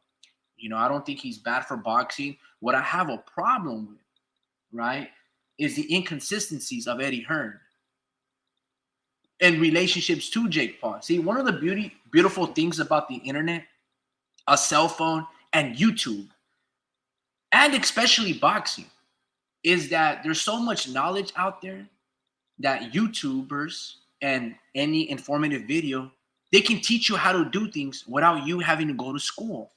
You can buy your own equipment and then use YouTube as a tool to teach you. That's how I taught myself pretty much how to box. That's how we taught ourselves how to do mechanical things to our vehicles. Airbrush and paint, basically all off YouTube. We didn't go to paint school or mechanical school or any IT schools. Like, we didn't do I read books actually, but yeah, but YouTube is what that's our source of information now, because it's even better than books, because I can read you the passage, but now I can also show it to you, and now you're believing it, and now you can just copy. Right, I literally that's so hold on. That's called a polymathical inclination. You want to educate and learn by yourself. A DIY ethic. So a lot of principles of punk rock. Myself. It's more that it's a necessity to, or that I can do certain things without, losing everything that I've earned and saved up. Anyway, long story short, so I don't have problems with fighters like Jake Paul or any fighter that laces up the gloves and tries to turn boxing into a career. And in fact, that's one of the beautiful aspects of this sport of boxing, that you and me or any of our listeners, we can just pay a fee, register our name, and we can become a boxers. Give our height, our description, our weight, and boom. We can literally petition and enroll ourselves to have a professional fight. That's one of the beauties about this sport of boxing. Back in the day, basketball used to be like that. If you were an amazing standout athlete from high school, boom, the NBA would try to get you in high school. They did it with Kobe Bryant, LeBron James, and plenty others. Now they're putting stipulations, and they're putting, you have to go to college. You have to have some type of, educated, whatever the case may be. The NFL used to be like the same. There was a movie called about the Philadelphia Eagles, an amazing punt returner specialist. It was, I think, Mark Wahlberg was the actor. They used to have open public tryouts. Now you have to go to college and play in the NCAA and basically be registered. Boxing still carries that omerta, so to speak, of the early 1900s, when you can just, anybody can do it. And that's the beauty about this sport of boxing, where guys like Oscar De La Hoya that have paved the way for the past 30 years into the sport of boxing. Gold medal in the 90s and five-time divisional champion, an amazing promotional company at one time, if not now, top 5, top 3. They understand what Jake Paul is. And what they notice about Jake Paul is he's a superstar and he can fight. And with the right plan, he can be essentially the next Canelo, Exactly. even bigger than Canelo Alvarez. Now Exactly. the beautiful part about this situation with Jake Paul is he's having one of the most unique career buildings, and he's basically doing it without a promoter. He's marketed having make millions and being on pay-per-view, having a fight on Netflix where these broadcasting companies are buying into the Jake Paul movement because guys like Richard Torres and Emiliano Vargas are doing the same thing, fighting essentially nobodies and knocking them out, but they can't sell that to a pay-per-view audience to me and you, but they can with Jake Paul. And that's what essentially makes this story of Jake Paul X amount of pay-per-views much greater than Richard Torres and Emiliano Vargas, who have amazing standout amateur records, who are silver medalists, but yet this guy, Jake Paul, has done it his own complete way. You can say, oh, he's cutting on the line, maybe, but he's hustled in every other aspects, in comedy, in movies, and Disney stars, and at the end of the day, that would be a problem in the years of past. But in this year, if you're not doing that, you're falling behind the line in terms of building your own fan base, your own fiscal suppliers, and like in endorsements. Because if I'm not mistaken, Top Rank has a thing where if you want to get signed by Top Rank, you need to have an X amount of followers on your social media accounts. Right? I don't know if this is true, but they used to have basically like you need 10,000 followers in order for us to sign you, because they understand the importance of your own following, of your own fan base, because that's marketable appeal. So Oscar De La Hoya, he's smart and he's very witty, right? That's why I don't think to this day he's ever talked bad about a Jake Paul event or an exhibition matches, because he himself engaged in one when you fought Shaquille O'Neal back in 2004 and 2006. So again, that's all that conversation needs to be. I don't have any problems necessarily with Jake Paul. If you pay for it, you'll find value into it. I haven't never paid for a Jake Paul fight, to be honest with you. I don't think I've ever really seen a Jake Paul fight. Maybe the Tyron Woodley and maybe the Tommy Fury ones. I could be wrong. But I don't really think I've seen any Jake Paul fights, because right now he doesn't interest me, and I know that he will be good, because anytime that you can share a ring with an amazing fighter and Amanda Serrano, and you're there in her presence. What happened when Shane Mosley went to our gym and Chris Bird? Man, they gave us sparring sessions. He was talking to your son, my nephew, and we got some recordings. They gave us a lot of knowledge like that we can implement into our regimen. Like they gave us just the inspiration. Absolutely. And imagine Amanda Serrano, a woman that's 49-1 or 2, Wow. undisputed, unified, or whatever the case may be, in X amount of weight divisions. Like, that's amazing. So Jake Paul is going to be one of, if he wants to, for as long as I don't know if it's a hustle for him or he's actually just actually building his career, learning on the job, and looking to become a legitimate champion. But he's told us this, and the biggest mistake that guys like Mike Tyson, Tyron Woodley, and company are, if they take him for a joke, like Tyson Fury took Francis Ngannou, that's the biggest detriment, because they're going to find themselves on the canvas all over again. Jake has told us his intentions, and his intentions is, I want to fight Canelo Alvarez. In a couple of years, I will beat Canelo Alvarez. So when he's using words like that, you better take him fucking serious. Yeah. There you go. That's there you go. And I'm glad that you draw those conclusions so succinctly, so eloquently, because at the end of the day, that was exactly what I was trying to say. Everything that you said was basically, whether you like it or not, in agreement with what I stated. right? You may not approve of Jake Paul. Like you mentioned, you actually said it even better than I did. You haven't paid or watched any Jake Paul fights because you're not interested in them. And the reason you're not interested in them is because you're a true boxing hardcore who has actually fought as a boxer. You know how hard it is to climb up the ranks. You respect, and I do too. You respect how you become a fighter that is fan friendly, is respectable to the tradition and the ranking systems historically of the sport, even though we know the sport of boxing is also historically corrupt, and moving in the corruptibility of it is another skill, just like throwing a proper jab that you must have in this sport of boxing. But yeah, it's good that you detailed your opinion about Jake Paul, because I have watched Jake Paul fights. I watch them because I like to have fun with my children. I want to keep them spirited, and also not just to watch the sport of boxing for homework, because a lot of the time that's what happens. The kids watch homework to do study. Uh, and when you say the word homework or work or stuff like that, some people can get turned off. So you got to just present it to them in a way that says, look, this is also fun. Look how funny it is. Because sometimes when you're coming up in the rings, or even just developing as a fighter, it doesn't look too pretty. It's quite hilarious when you don't know what you're doing out there. So these things just provide a good way for me to connect with my family. So I have watched a few Jake Paul fights, maybe three or so. I've yep, I am a paying customer.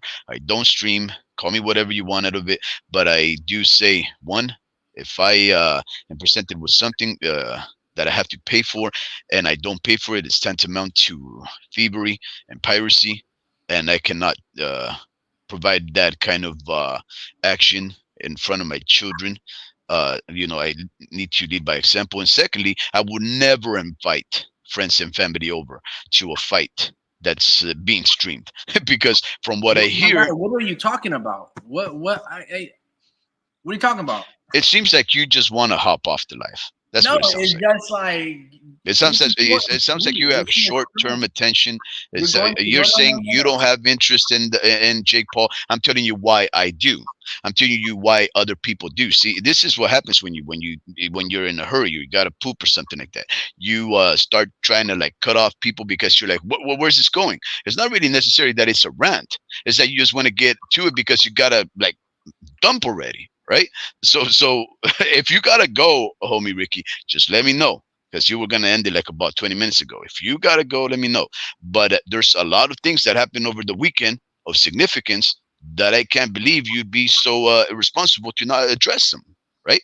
I actually told you it wasn't willing to talk so much about Jake Paul. The question really was, what does this say about Mike Tyson? That's what I said. What is Mike Tyson's opinion? Why is he doing this? That's really what I want to get at. And I don't think you've provided an answer for that. I don't Well, think you've said because it's money or recognition or trying to end the hype train of Jake Paul. What do you and what do our listeners think is the reason why Mike Tyson is doing this? you can ask the chat what do they think about Mike Tyson and why is he taking the Jake Paul fight? Look, I don't for you've been on here for like the past 25 minutes. Not at one point have you talked about or wanting or mentioned Joseph Parker, Zile Zhang, or any of these fights. You talked about all about Jake Paul.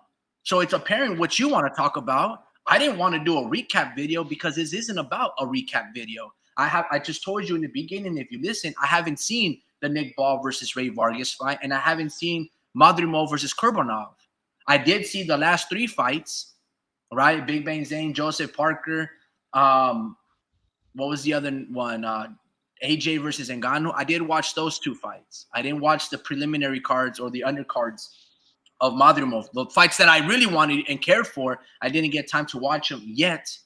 But nevertheless, like, again, if you want to talk about those fights, go ahead. But the last 30 minutes, you've been only wanting to talk 30 about minutes. I think it's only been. Well, look, I'm trying to understand Mike Tyson, right? Um, everybody says, if you say, oh, he's doing it for the money, everybody says, well, isn't everybody doing it for the money? right? Oh, his legacy is gonna go down the drain. Why? His legacy cemented. His legacy is not gonna be No. compromised or tarnished because he loses a fight as a 60-year-old to Jake Paul. So Yes. that's not the reason why. These are not the ramifications. These are not the consequences. These are not the risks that Mike Tyson is taking when taking the Jake Paul fight. The real risk is really, is he gonna get hurt, or is this just gonna be a funny fight where they both have some kind of an agreement that they're not gonna give it 100%? This Because one, Mike Tyson cannot give it 100% as a 60-year-old, and two, because if Jake Paul decides to give it 100% as a man 30 years is younger and probably heavier than him right now, he'll knock him spark out, maybe seriously hurt him. So what a lot of people really have to consider is, one, is this fight more than just a circus fight? Because you called, if I'm not mistaken, you called Anthony Joshua, or maybe Mr. Larry listened there. Maybe not you, but maybe you did. But you may have called Anthony Joshua versus Francis Ngannou a circus fight. One of those frivolous fights, right? But guess what happened? There was serious consequences. Francis Ngannou got slept, right? Now, if we pay for that kind of stuff, at least we won't have those shenanigans, those questions about, is this fight being sold? Is there a plot underway? Like, for example, me and Larry Liston were going back about Wilder's career. I remember having watched Wilder fight his now trainer Malik Scott. I remember when Malik Scott blinked with his left eye, and then Wilder threw a punch that through the guard, really, but it really didn't cut through the guard. It tapped Malik Scott in the forehead, and then Malik Scott fell flat on his butt, stayed on the ground. He was completely wide-eyed, and he refused to get up. That was a funny fight. It was fishy. What happened, what transpired on Friday, there was nothing fishy about it. It was a fight that it should never have happened. It was a fight that happened because of the most corruptible, most powerful individual in the sport of boxing right now, which is Luke Tyson Fury, having disrespected the sport and allowed that man, Francis Ngannou, to quote unquote beat him on an exhibition fight, which allowed the corruption of the sport to come to a head and show again its dirty side to the world by making Francis Ngannou a top 10 ranked fighter off of a loss to the heaviest version of Tyson Fury that's ever boxed in his life. Right? What needed to happen on Friday happened. A correction was made. Anthony Joshua taught the world, and especially through Francis Ngannou, you don't play the sport of boxing. You don't play boxing. And I think, coming full circle again, Oscar De La Hoya is trying to tell Jake Paul, you don't play boxing. And if you want to start playing boxing, I'll help you do it the right way. But beating a 60-year-old man that nobody can seem to figure out what he's doing in the sport and why, that's not the way to do it. I am trying to ask each and one of you, what is Mike Tyson doing when he signs to fight Jake Paul? We know he's already partook in a exhibition against Roy Jones Jr. That was more of a real fight, right? So we know Mike comes to fight. But does Mike Tyson need money? I'm pretty sure he's set with his podcast and his weed company. Why is Mike Tyson doing this? And here's the thing I've concluded. Mike Tyson, he's not against the shenanigans. Mike Tyson is pro misfits, pro funny fights. And he himself is a funny fighter, an old man who's willing to support this future change in the sport of boxing, where the only thing that can come out of Jake Paul, out in the sport of boxing, the only good thing that can come from it is, one, educating the future fighters on how to move successfully to self-promote, and two, that if you believe in your dreams, even the most recognizable Hall of Fame fighters like Oscar De La Hoya and Mike Tyson will believe in you, even if you don't take on the right fights. So I'm gonna say this to everything that you said. You are wrong about everything. Um, First and foremost, with Mike Tyson, he's in a It's called lose-lose. You're Wrong. Hold on, relax.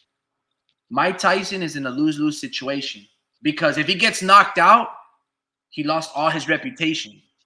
If he knocks out Jake Paul, oh my God, you ended the hype of Jake Paul. Oh my, you don't play boxing. No, dude. Jake Paul is taking it serious, right? Mhm. But he's smart enough to realize I can't fight guys like Tommy Fury that are young in their prime and actually have somewhat of a record, but I can beat up older men. You see, these fights that he's selling us should be sparring fights, right? If you want to fight Mike Tyson, Jake Paul is very shrewd and found a loophole in how to sell us and make and generate money off that type of fight. The reason why he hasn't responded to Oscar De La Hoya's, I can make you a real fighter, either Jake Paul is interested in becoming a champion or he's not. It's evident that he's not because he continues to fight 80-year-old men. Okay? And the reality is, again, you don't see a 55-year-old, it's very rare unless your name is Tom Brady. You don't see a 55-year-old play linebacker. You don't see him play defensive end. You don't even see him play in the league because it's a young man's game. Right? You have Whoa. Hold on, wait. Yeah. This conversation is ridiculous. If Look, well, is it? Is it? Because look at what the contradictory opinions are. Mike Tyson is the problem in the sport of boxing. Mhm. Okay, again, if he ends the hype of Jake Paul, oh, you don't play boxing. No, dude, Francis Ngannou, he's supposed to cut in line if you allow him.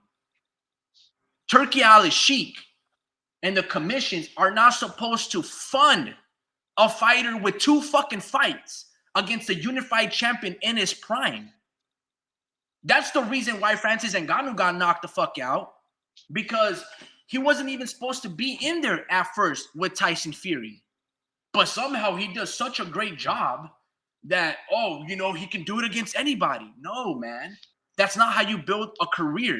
You can sell us this bullshit, Turkey Al Sheikh, but this is not a fight. I don't care to watch Jake Paul versus Mike Tyson because, it's very entertainment. It's great theater. No, dude. No, all of these fights are what's damaging the sport of boxing. The fact that you want to talk about it for 30 minutes is a joke.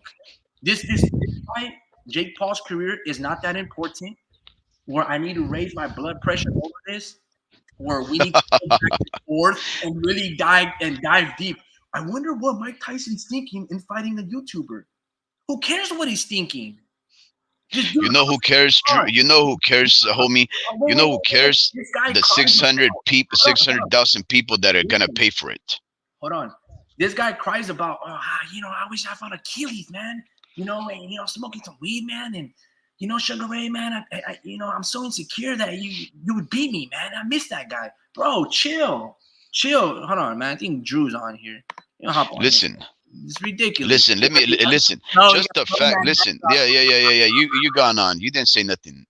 Nothing too good. Here's where you must understand. Here's where you must understand. Right? Drew, just read the comments. Real quick. How you been? I'm doing great, man. What's up with the speed? He's so conflicted with Jake Paul and. No, I'm not conflicted with Jake Paul. My stand is where I stand. Jake Paul is good for the sport of boxing in the right way. He's pondering existential questions. Existential questions. You're the one who posited this sport like if it's a dying sport a couple of lives ago, and I kept telling you this is a global sport that's just changing. This is he wants to talk about the psyche of Mike Tyson and the correct mind frame that needs to be, to be this guy right here. Huh? No, I didn't say that. It has nothing to do with psyche. It has to do with Mike Tyson's interest.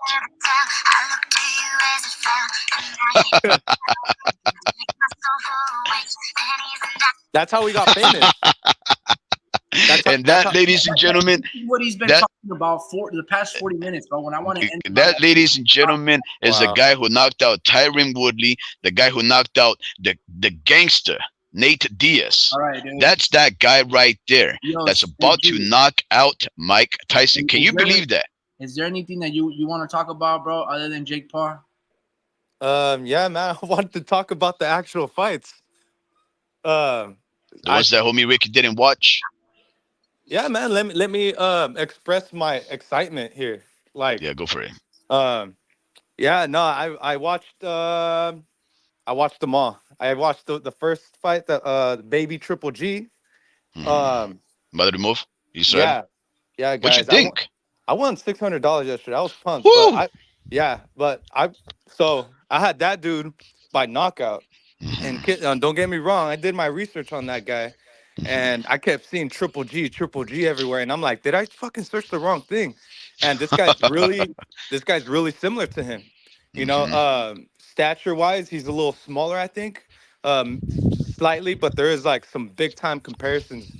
He got the knockout against this other Russian, I think. Undefeated Russian. Yeah. Yeah, yeah, and not as high knockout ratio as him, but great knockout. It wasn't a knockout. It was more like just an accumulation of punches. He couldn't fucking stop the punches from coming, but that one got me pumped because it was a plus 230. So I seen him, but after the interview, um, just the way he talks too is just like Triple G, bro. Like his English is pretty damn good. He and that's pretty much key right there. But I like him. I like that dude. I think he's a 160 pounder. He's gonna be a threat because he 154. has 154. Yeah, no, he's good then. Yeah, guys got a little more speed then. So I don't know, but yeah, he's good. Kurbanov Yeah, sucks. who? The guy that he knocked out, he Yeah, sucks. yeah, he sucked. He kept letting him put like come in and shit. Like he wasn't stopping nothing. And that was, pretty uh frustrating if I was like on his side and it's like, dude, like throw back, like he wasn't letting his hands go and moving his head or whatever. But um that was a good fight. Uh I'll move on. And then the Nick Ball versus Ray Vargas. Yeah. Uh What you think about that? Who do you think won? uh I think Nick Ball won. I think Nick Ball got robbed, but again, Hmm. I'm not I'm not mad at the draw just because they're gonna get it back. Like I hate draws and Yeah. they never tap back in with each other. Like that's just like if you know you're not gonna fight again, just yeah, I don't know, like that it's just not good for boxing. Like we need a clear winner. But that Nick Ball won that fight. Two knockdowns. One didn't count as a knockdown. He definitely won that. Like I like him. He's in the 126 division, or right 126 or 130. Yes. Yeah. 126. Yeah, so he's 5'2", bro. That like he's a small guy, bro. Like I think Inoue's taller than him. Like so he's just like really explosive and really athletic. He's really compact, but I like him, bro. I thought he won that fight. I Hmm. thought, but Ray Vargas, he does that. He does that. He does this to the judges. He's a veteran, bro. Like he knows what to show the judges, and he really made it hard for the judges to score this fight because dude's got a lot of heart, and he jabs after jab. Like he doesn't pause and think he jabs and jabs without even thinking about it. And those are the little things that the judges count. What He about was those just hooks to that body though? they were vicious, man. I mean, G Fish is Nick Ball's a yeah, beast for taking him. yeah, dude, they were vicious. Like a dude like Ray Vargas, he went to the body, bro. Like that's some veteran shit right there. He's mixing it up. Definitely Nick Ball's hardest opponent. Um, because he only wins by unanimous. And I asked Rick, I was like, "What do you guys think?" Or I asked you guys in the chat. I was like, "What do you guys think?" And he said doesn't have that much power. And I'm like, "Damn, it does it. It looks like he does though. Like you would figure someone as compact as him has pop. And it's just it's a leverage thing for him. You know, he just can't reach him, bro. Like he just couldn't reach Ray Vargas at least. That was like the craziest height difference right there. So it was a styles fight and really tough fight to uh to score. But I think like, you know, draws when you got a draw, it kind of the champion still gets to keep the belt. So it's more of a win for Ray Vargas in a sense, you know, because he gets to keep the belt. And yeah, man, it's just I can see Warren Buffett. That's the dude. That's CEO of a Matchroom, right? Warren Buffett. Yeah, I think No, so. no, So I no, no. no no. The CEO of Matchroom. Well, no, no, no. The CEO of Matchroom. I'm uncertain who that is. I Okay, know that's that fine. that Eddie Hearn. But you mean Okay. the owner of the zone, or what you mean? Yeah, no, it's fine. It's fine. Warren Buffett. I seen Warren Buffett commenting on that shit, and he was like, "Dude, this guy fucking won." You know, he won. He won. He got robbed like in broad. He called it broad daylight, but no, he definitely got robbed. But man, it's just I can't be completely confident in saying yeah he won. But I mean those two knockdowns, one of them wasn't counted. I'm pretty sure if that one was counted, he probably would have unanimously won that fight. But Yeah. great fight, great fight. Yeah, I would want to see it again. And then after that was Big Bang. Yeah, yeah, yeah, yeah, yeah. All right, all right, all right. So see, first off, I like what you're doing, Drew. What? You have a lot of energy. You're speaking so excitedly. So far, you've enjoying all of these fights. You like what you're seeing. The future of stars are like Just one Madrimov. You Manny. compared him to Triple G, and I know you're a big fan of Big Bang Zhang or Big Bang Zhang. I What still happened? am. Hold on, I still am, right? I still am. So with these heavyweights, I'm looking at these guys, the top tier guys. Whether they lose or not, they have to just give us good fights because they're all from different parts of the world. Uh Like huh. they're all gonna serve to their people. You got one from China, which is the most populated country in the world. Like he's still gonna sell tickets. He's still gonna put asses in seats because there ain't never been someone as big as him boxing in China. You know, so shit like that, like it's it's looks bad on the record. Obviously, this is one of Zhang's most it's not his worst performance because I know he's gotten gassed out before and edged people out, but this fight it was pretty bad. It's just like what it is Joseph Parker is just a good fighter. All these guys can take L's, but they all have the ability to come back. You know, and there's only so many guys that they got to get through. Like there's levels, but there's that level that they're all in and they're all belong at that top tier level. I think Zhang is still big and strong. They're gonna run it back, I'm hearing, because of that rematch clause. But Yeah, I heard there was. Yeah. yeah, so I'm like, man, Joseph Parker could lose again. You know, it's just Joseph Parker. I mean, Zhang got to work on that gas tank. It's like he gave up those last two rounds, at least the last round he gave up like blatantly, and Yeah. he had the audacity to be like, "What the hell?" When they announced Joseph Parker as a winner, when they got announced Joseph Parker as a winner, Yeah. uh, Zhang was like, "Huh?" And I'm like, "Of course you lost. You You gave just him." threw two punches. Yeah, I'm like, "Of course you lost that fight. Why are you questioning it?" Like, I thought he gave up. I thought he just fuck it, and then just like no worries because a 40-year-old man is just like is already like old and at this point Zhang is kind of going above and beyond at what he's supposed to do for his age. So it's great what he's doing. It's just like, man, come on, bro. Like you just literally had to maybe you probably needed to win those last two rounds. You probably would have won that fight. Maybe just the last one just to be nice. Like Zhang Zhang really allowed him to run away with that fight. And it's What if I really told you, Drew? What if? what? Okay, keep going, because you're on the streak. I love this, by the way. No, because Parker just got this heart, bro. Like he is okay. Lorenzo Medina's nickname is the Giant Bee Killer, or, Yeah, or something like that. That's yeah, Zhang. He is the Giant Killer. He is a big man's problem.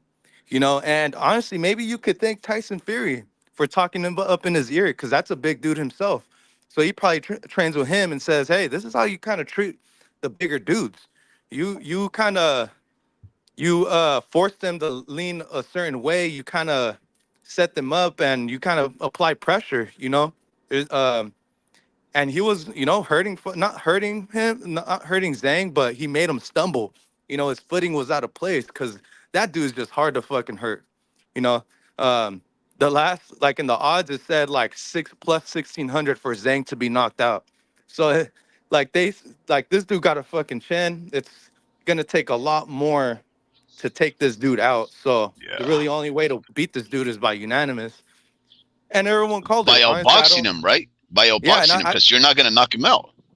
yeah, and I feel like everyone called it. Rick called it.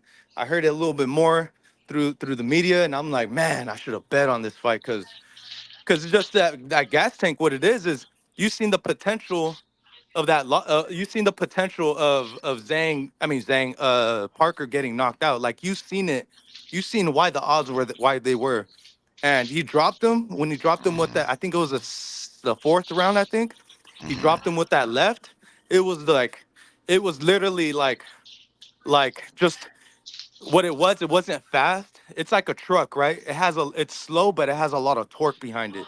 That's what Hmm. it was. It just came with a lot of torque behind it and just fucking right on the button, bro. Simple, like simple shit, bro. The shit that they teach you in the first week of your boxing lessons. Like that's the shit. He went with the basics and sat him. But Sat him I'll, nice and yeah, good. yeah, and credit to Parker for coming back with some heart. Those dudes got fucking heart. I know Parker. He's Samoan. He ain't the biggest guy. He ain't the biggest guy in his own damn family. Yeah. Those dudes come out big, bro. Like, so he knows how to deal with the guys, especially with Tyson Fury in his corner, and so it's probably giving him good advice. Combine that with some heart. That's how you get the dub. Um, Yeah, but I don't think it Parker was only Park. heart though, Drew, because he displayed some great boxing acuity. He displayed great boxing. He knew, right, that Yeah, the but rounds that he got dropped in, he was obviously losing it. You know what happened? Instead of going out there to survive or say, hey, well, okay, he got the best of me there, I'll give him that round. No, he got himself up, and you know what happened? He did not switch up the game plan. He did not go back into plan B and start circling around or anything. He stayed in the pocket. He was just implementing little moves here and there in order to sneak in some of his own. He understood right then and there, as he was sneaking in his own, that he could actually throw combos because he was much more faster, and the other guy was so yeah, out of shape that he said, you know what, let me just outpoint this guy. Let me just appoint and this guy and combo him. yeah, and Joseph Parker's having a little comeback story right now. Great comeback He's story. big, two big dudes. He's really just lost to Joseph Parker. So he beat the guy that beat him. So that You pretty mean much Joe puts him, Joyce? yeah, Yeah. and that's pretty much putting him in the top five. Hmm. And this is a great comeback story. It's crazy that AJ beat him. I wonder if Parker really just upgraded his toolbox. I wonder if he really just like improved himself. Because if that's the case, I mean, I need to go back and watch. I never watched that fight actually. I want to watch it now, to see whether or not I want that fight now. To see if how unanimous he won. I'm not sure if you guys seen that fight, but and that would be something good because AJ doesn't sound like he wants that smoke with Tyson. I mean, maybe he does, but it's like not he like you hear what he said. He's not putting too much pressure on himself. So he's like whatever's about it. So we'll see if that happens. No, But he wants yeah, the Luke Fury, especially after what happened this weekend. Oh yeah, he definitely wants yeah, Tyson Fury. But here's the thing, Drew. yeah, What would you say, right? First off, I just want to acknowledge that the Mexican G and I have been having a very cordial and respectful little dialogue on one of the posts that I made. Well, actually, I've been doing these little reaction videos, right? They take up a lot of my space on my phone because, like, you never know when you're gonna capture the moment, right? And I was at work, but I'm working remotely right now, so I was like taking so many breaks in order to watch as much of these things, and then I was trying to do my job while watching the fight. But I was basically recording a lot with my phone. And then what didn't happen in the first round, I was like, okay, erase that, go back and go on and record the second round, third, fourth. I kept doing that until I captured the moments of my reaction when the fights were getting good. Now, my channel is apparently getting a lot of steam because of these little reactions. So I think I just broke some kind of a code there for how to get Yeah. viewers. So that was great. But Yeah. the Mexican chief responded to me and he was like, man, Joseph Parker is in the tear. And I absolutely agree. Joseph Parker is on this comeback streak that I completely respect because of how he's doing it and against whom, against the fighters that all of a sudden they're being called killers as a result of it. Like, for example, Joe Joyce, when he beat Joseph Parker and he was doing all of these things right here, he beat Daniel Dubois. He was the killer. Nobody could stop him. And then he got that recognition because he beat those guys. The same thing happened with Zhilei Zhang. When Zhilei Zhang beat Joe Joyce, the juggernaut, all of a sudden he was the Johnny come lately, the guy that we knew he was very skillful, but he was overlooked because there was so much action going on by the more notorious or more famous of the fighters. So then he got the heat. And then Joseph Parker, he beats the odds against Deontay Wilder. And in what a way. And then here he comes. He's this complete underdog against Zhilei Zhang and Zhilei Zhang or whatever. And what does he do? He goes over there, stays in the pocket, tries to bully the guy, makes him walk back. Incredible comeuppance by Joseph Parker. But here's the thing, Drew. What would you say if I told you the opposite of Zhilei Zhang? What if I told you that Zhilei Zhang is the biggest disappointment, coming off the biggest performance of his life, second to Andy Ruiz having beaten Anthony Joshua? Yeah, man, those are good fights, dude. But he's a disappointment, though. Zhilei Zhang disappointed the nation of China in the sport of boxing because he had this biggest moment, beating the juggernaut. Everybody thought that he was, like you said, a 16-1 favorite against Joseph Parker. And here he comes at the heaviest he's ever been. His most dormant. It doesn't matter. He didn't look like that. Talk about the Besides, yeah, we are. But what I'm trying to say is, Andy Ruiz, he had the greatest eyes of the world against Anthony Joshua. He stopped the most handsomest, the most accomplished, most promoted, richest man in the sport of boxing at that moment. And what does he do? He takes it lax. He goes there and gets overweight. He probably lives the best life. And then he thinks that he's just going to come over here and mosey on in and beat Joseph Parker. No. Andy Ruiz and Zhilei Zhang are the same man. They don't know how to take themselves seriously. They don't know how to live up to the moments when the world expects them to. Horrible take. Yeah. Well, like, this You're is the wrong. thing. Hold on. Like, I'm gonna just add 2 cents and I'm gonna move on to the main event. Don't interrupt, dude. He was only 4 pounds away. He was only 4 pounds away from his last weigh-in. He weighed in at 287 pounds his last weigh-in. They just kind of blossomed that shit.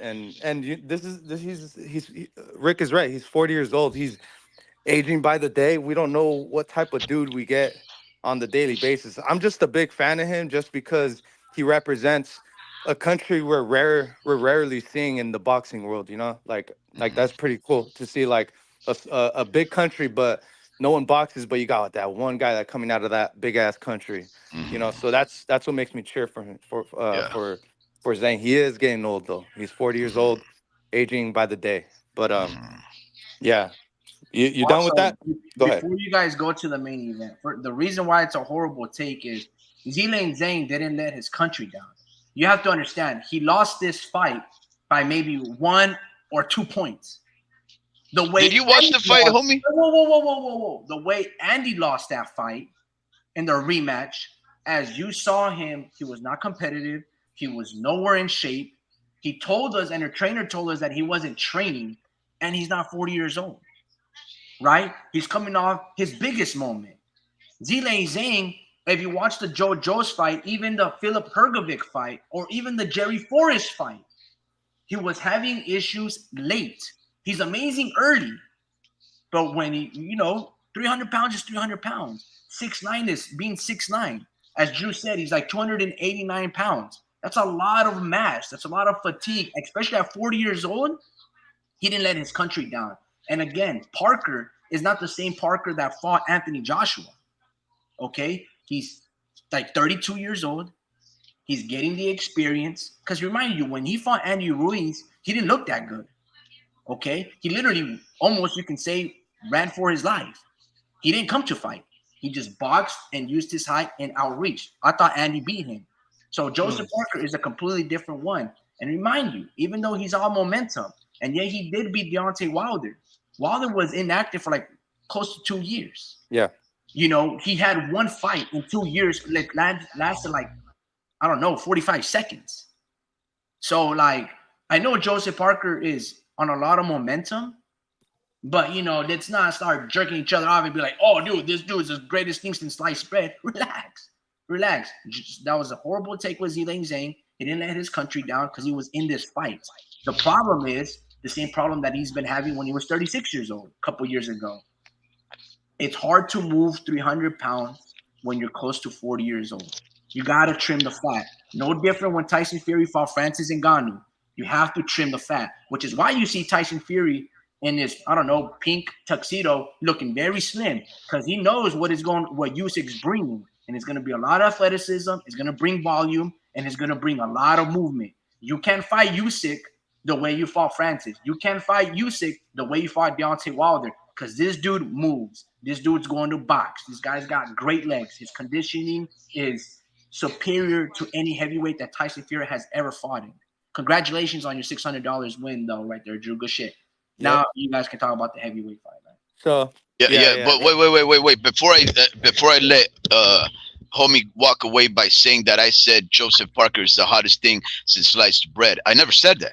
I said that he's on the tear. And I think you also acknowledge both Drew by saying that Zhilei Zhang is 4 pounds heavier than he was before. That's still the heaviest he's ever been. And secondly, by you bringing up the notion that Zhilei Zhang is 40 years old, he's actually 39. Guess what?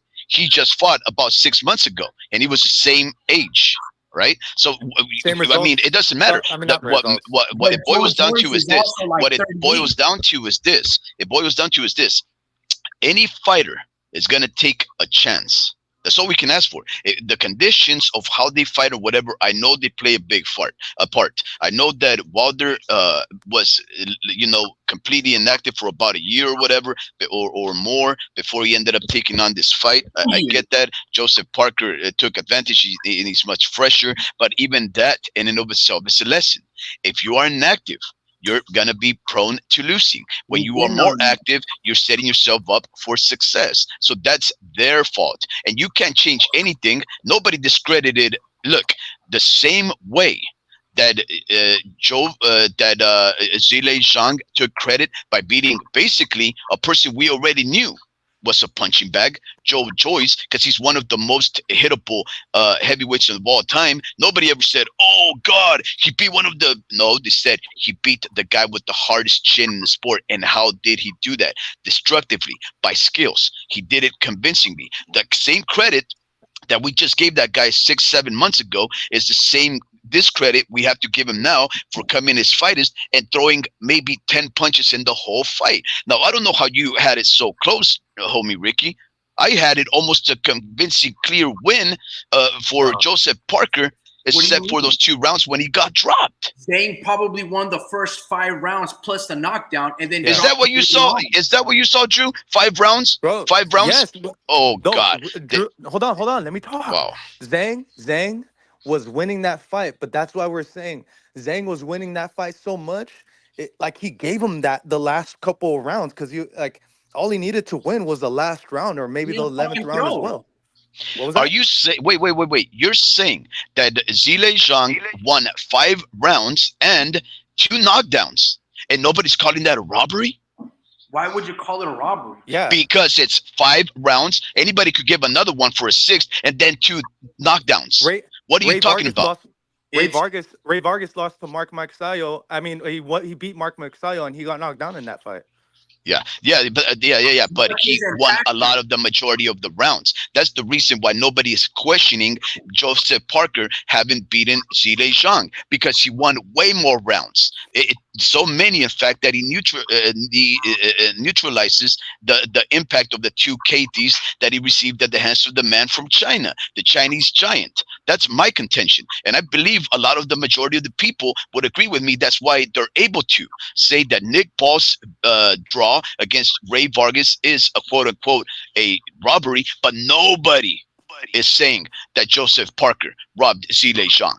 Nobody. You show me where anybody's saying that besides you klutzes, and then I'll say okay, okay, but I'm Rick, not gonna say okay. me or Rick? Both. Now let's just talk AJ, All right. versus All right. Ngannou. All right. So I think like yeah no It should be a Zhang was 1 minute conversation because it only went 2 rounds. yeah like Zhang 2 minutes. Fucking guy. Zhang, look, Ray Vargas was letting his hands go, and he was making it hard for the judges to score that fight. Zhang was winning that fight, and he was making it easy for the judges to score that fight in the first 5, 6 rounds. He was winning that fight because I'm not sure what round the second knockdown came, but no, when that second knockdown came, that means he was up 10-8. So like that pretty much, and that happened twice. So Joseph Parker had to come back in the fight, winning those little bits of rounds that he was, he's pretty much making up for it. And Zhang probably won like a round or like 2 rounds, maybe in the ninth or tenth, and then those last 2 rounds he just didn't throw enough, and he literally gave him those 2 rounds, leading meaning the judges gave him the dub. Like the judges probably thought Zhang was gonna put this away, and then Parker just took it away. It's more like if I have money on top of my car overnight, and I'm gonna just leave it there overnight, and somebody's gonna take it. That's what he did. He just left money all overnight, and Parker took that shit. There was like, so it was like a really weird way the way he ended it, but it was like, yeah, just 2 punch. I don't know how many punches he threw in the last round, but it was really like not questionable. Like, but come on, are you that old? you know, Yeah, but yeah, exactly. yeah, not. It's just yeah. I'm done with that one. Go ahead. Yeah. So no. You're fine. You're fine. You're good. I think you're basically saying it's not a robbery. But you do have Zile Zhang that he should have done enough to have won. Now go on to AJ. What did you think? What do you think about the whole the way that he looked? Obviously against who he looked like. Do you think it meant anything? I don't give too much credit to Anthony Joshua. I do appreciate the fact that he took himself serious and he knows that every fighter, as proven by Francis Ngannou against Luke Fury, has a fighter's puncher's chance, especially a champion in MMA who was actually, if I'm not mistaken, more known for boxing in his stand-up game than his ground and pound. But what do you think about the whole fight in and of itself? Look, I think when it comes down to as far as AJ, Mhm. he did what he was supposed to do.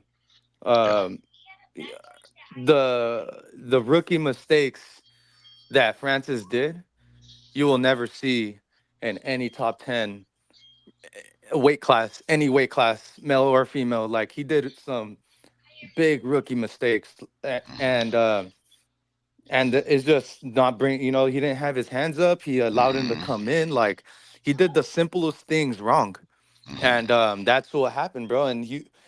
And he gets knocked out because he's just allowing him to come in. Just rookie mistakes, bro. Like and AJ, you can't blame AJ for collecting a big check.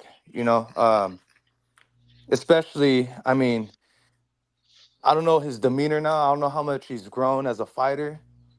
Because he's been building himself up, this whole time, and righteously, like he's been doing it the right way with Hellenius and fuck Franklin. I think he fought. Yeah, He's been built. He Franklin White. humbled himself, he's building himself back up. But just by the way he's talking, um, you could tell he's just he still has a love for boxing, but he's wary of what he's saying now. He doesn't want to talk like he wants to become instant champion right away. I think he just wants to let everyone else around him work and kind of do the promoting, and he's just gonna fight whoever he wants to fight. I think AJ came to a real big realization when he lost to Usyk. I think he kind of lost himself there, and he came to a realization that, hey, I'm not the best heavyweight, and I think these two guys are a big threat to me, and I had to come and I had to pass it with flying colors. For us to say that I know he can beat him, like you're like out of your mind, like he does have the attributes to beat someone like a Usyk and a Tyson Fury. Is just he lacks heart and some ambition, and you don't really hear that when he talks. But he took Hmm. an easy payday. Um, he took an easy payday, and he's actually you don't. I like how he didn't really act too cocky when he knocked out Ngannou. He wasn't like trying to act like the champ of the world and shit. Yeah, Like yeah. so I like that. I paid for it just because I want to see Ngannou um, get rocked like this. I don't I don't hate. No, this is the thing. It's more for boxing. I don't Yeah. hate Ngannou. I don't hate Ngannou because oh, trust me, if Ngannou started talking even like some crazy shit, then I would have wanted that. But it's just he's humble, man. He's really trying to just challenge himself and trying to make a living. But he needs to build if he wants to continue the sport. Other heavyweights want him to stay in the sport because of the amount of asses and seats and how easy of a payday he is. You know, Hmm. that's why guys want him in the sport, and they want him. They say, "Oh, you're an asset to the sport," and I mean, you are. He is. Like you put asses in seats, and you're not even that good at what you do. It's like, dude, Yeah. you're doing everyone a fucking favor. Like, thank you. But at this point, it's really unsafe for him to stay, not to stay. I mean, he could stay in the sport, but build yourself up.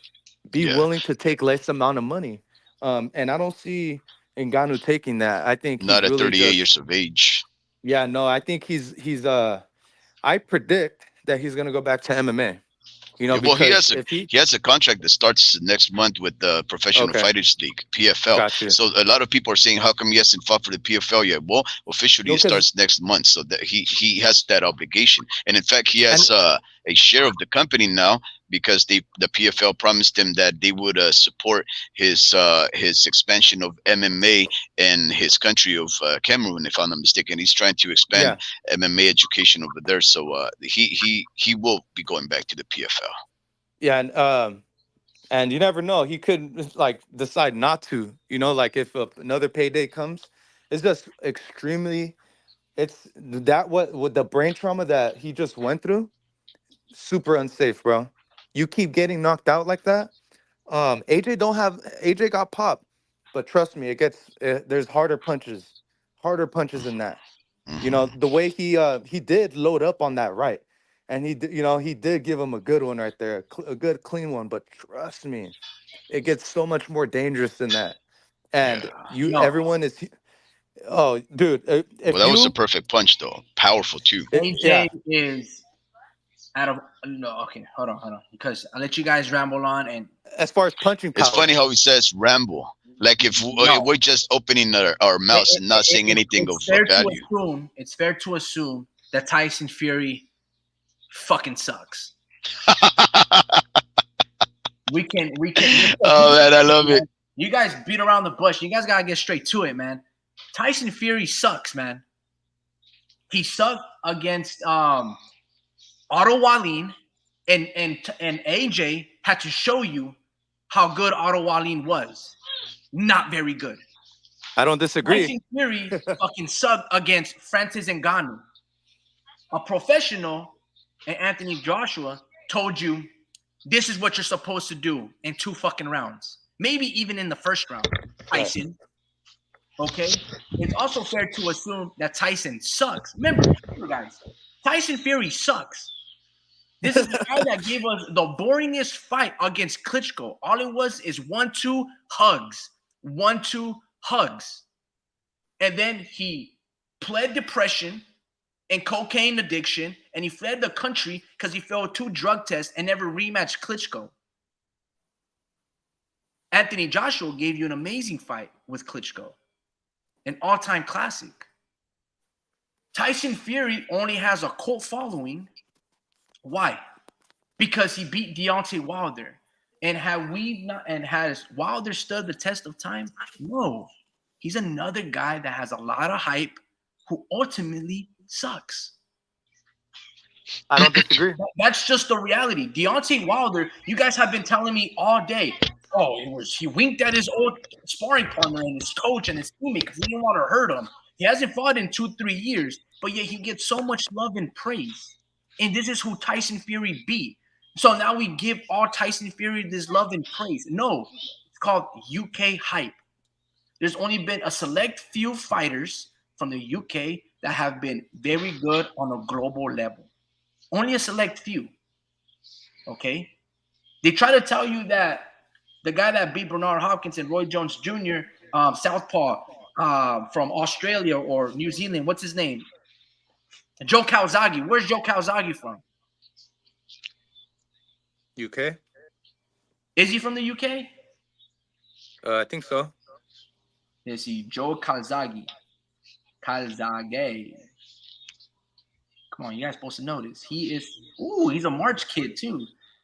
He is UK. He's from Hammersmith, London, United Kingdom. They've always tried to build us like these fighters are the next Joe Calzaghe. No, the reality is there's only one. Okay, that's a good comparison. You guys have to stop with, what reality is Anthony Joshua is cleaning up Tyson Fury's mess because Tyson Fury did not do his fucking job. Yeah, that's absolutely true. Easy paycheck. He thought it was an easy paycheck against a novice, an unprofessional fighter who was making his debut, and he could not do the job correctly, and he fucking fell on his ass. Anthony had to show you 3 times, not just once, what UK boxing is supposed to look like. He did it against Otto Wallin, he did it against Klitschko, and he did it against Francis Ngannou. 3 fucking fights that Tyson Fury has not done the proper job. This is the reality. You guys are like trying to man, you guys talk in tongues, man. Anyway, dude, that's all you guys needed to say. You guys went so just to wrap up my participation in this thing, I just want to say, I completely agree with homie Ricky about Anthony Joshua. Dream, there is no way that there is any better way to sleep a man besides the way that Anthony Joshua did. There's not that many better ways. That was a perfectly executed, perfectly formed and thrown punch with the power and the timing that the highest level of boxing could do at heavyweight. I don't think there's a greater exemplar of how to wrap up a fight at those divisions. Anthony Joshua is the man. So I approve of Ricky wrapping that part up so eloquently. Secondly, what you stated, Drew, I appreciate you that you supported this event. Let me ask you something, because homie Ricky and a lot of people said that this is bent with 10 fights, with some up-and-comers, some vacant belts that were fought for, some belts that were actually defended for. Ray Vargas versus Nick Ball, which was very intriguing, obviously very divisive. Some people think there was some controversy there. We had Madribov cleaning up after Jermell Charlo and his inactivity, who decided to vacate all of his 4 belts, got stripped of it officially as of 2 weeks ago because he decided to not speak up and say whether he was going to fight for it. That opens up the opportunity for these undefeated fighters that were presented to us to fight. That's how we got Madrimov versus Korbanov, and we saw what people now think may be the next future Triple G. We saw Zile Zhang, who everybody thought he was going to be the master of Joseph Parker, and yet Joseph Parker becomes the underdog on the streak that he is in for whatever reason or another. 40-year-old guy that can still knock out the juggernaut, and 2 consecutive fights in a row, one of them in 2 rounds. That means he's so skillful that he can get the guy out of there that gracefully with timing, power, and speed. And then we also saw AJ wrap up and clean up after Tyson Fury, and that doesn't even have anything to do with the fights that happened in the beginning, like Lorena versus Honey, who Lorena's mother died the day prior, and he still puts on a performance up there that was very hard fought and scrappy. Yes, Lorena lost. I think he's from Brooklyn, but he fought after his mother had passed away, where other people would walk away and be completely distraught by it. This man came and performed. He put on the heck of a fight, and it's just the very first fight that took place. 10 fights, $40. Dream. What did you think about your money? Did you get your money's worth, or was that frivolous waste of time? I guess they hopped off. Well, anyways, ladies and gentlemen, that seems to be the question there. Was it worth your $40? Right? Dream has hopped off. I guess he doesn't want to really answer that question. I think the $40 that I spent to take breaks during my day of work, to provide for my family's entertainment on the early Friday evenfall here in the Pacific coast of the United States of America. I think it had a little bit of everything. Known names, intriguing matchups, big fighters that are popular and well known in the casual ranks. We had up and comers that got to shine.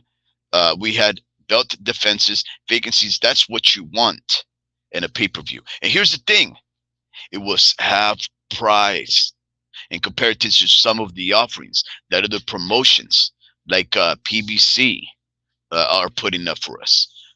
Matchroom has put up for us, right? So I think this one was great, great use of my $40. I think I got a lot out of that event. I don't renege or complain about it. I think it was a fair and square deal, and I really do hope that you all enjoyed it. Now, I will wrap up because they left me by myself, so that's good. I will wrap up this by saying the reason why I made Nick Ball the icon for the live tonight is because he went out there in a fight that was actually called a 6-round stinker by the commenters that were narrating the fight, giving you the play-by-play and color narration when Ray Vargas was doing the circling around with the jabbing, when he took 6 in a row, in my opinion, and in the opinion of many. That guy, Nick Ball, dug in deep, took some risks, went up over there, made it dirty, drew with the champion. He got a draw with it, and that's all because Nick Ball decided to press the issue. Now, good going on Ray Vargas because under pressure he also started to dig in deep and start throwing, so it became a fight, but it was thanks to Nick Ball. So good going, Nick Ball. And lastly, I just wanted to end this with the following, right? I don't know what part of the world our listeners are in, but we are here in the Pacific coast of the United States, in the state of California to be exact. And there's this thing called daylight savings time. This will be short. Daylight savings is where they turn 1 hour from the clock ahead, and in the fall they turn it 1 hour back. It's called fall back, spring forward, or something to that effect. And the whole point of it is to basically allow for more daylight during the summer hours so that you can I guess, maximize the productivity and the enjoyment of the fair weather. Now, it's very disruptive to the circadian rhythm of an individual. Messes with your brain, messes with your heartbeat. It does all kinds of psychological things. You wake up, you know, earlier some days and still dark. You wake up later in some days and still dark. I mean, you wake up the same time in the evening and it's very bright. It's just very disruptive to your body. Yeah, well, there you go, the Mexican G. You're a Californio. Good to know that. And but I never really understood why they did it. And I'm not gonna get preachy here. I'm not gonna get religious, but I've been reconnecting with the higher beings. And I went to church. And in my church, they had a priest, I guess a big guy, come from Chicago, the state of Illinois, to do to conduct the mass, and he had this sermon, and he talked about daylight savings, and he said that daylight savings is something that mostly only the United States or some countries employ. Every other country just lets the sun come up and down at whatever time the clock states.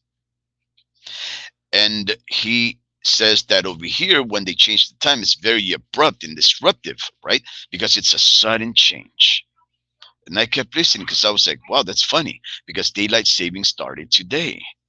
And he says, in other parts of the world, the sun comes up and it's not impacted by the human manipulation of time and clock. The sun may rise at 4:45 in the morning. In a couple of months, it'll be 5:45 in the morning.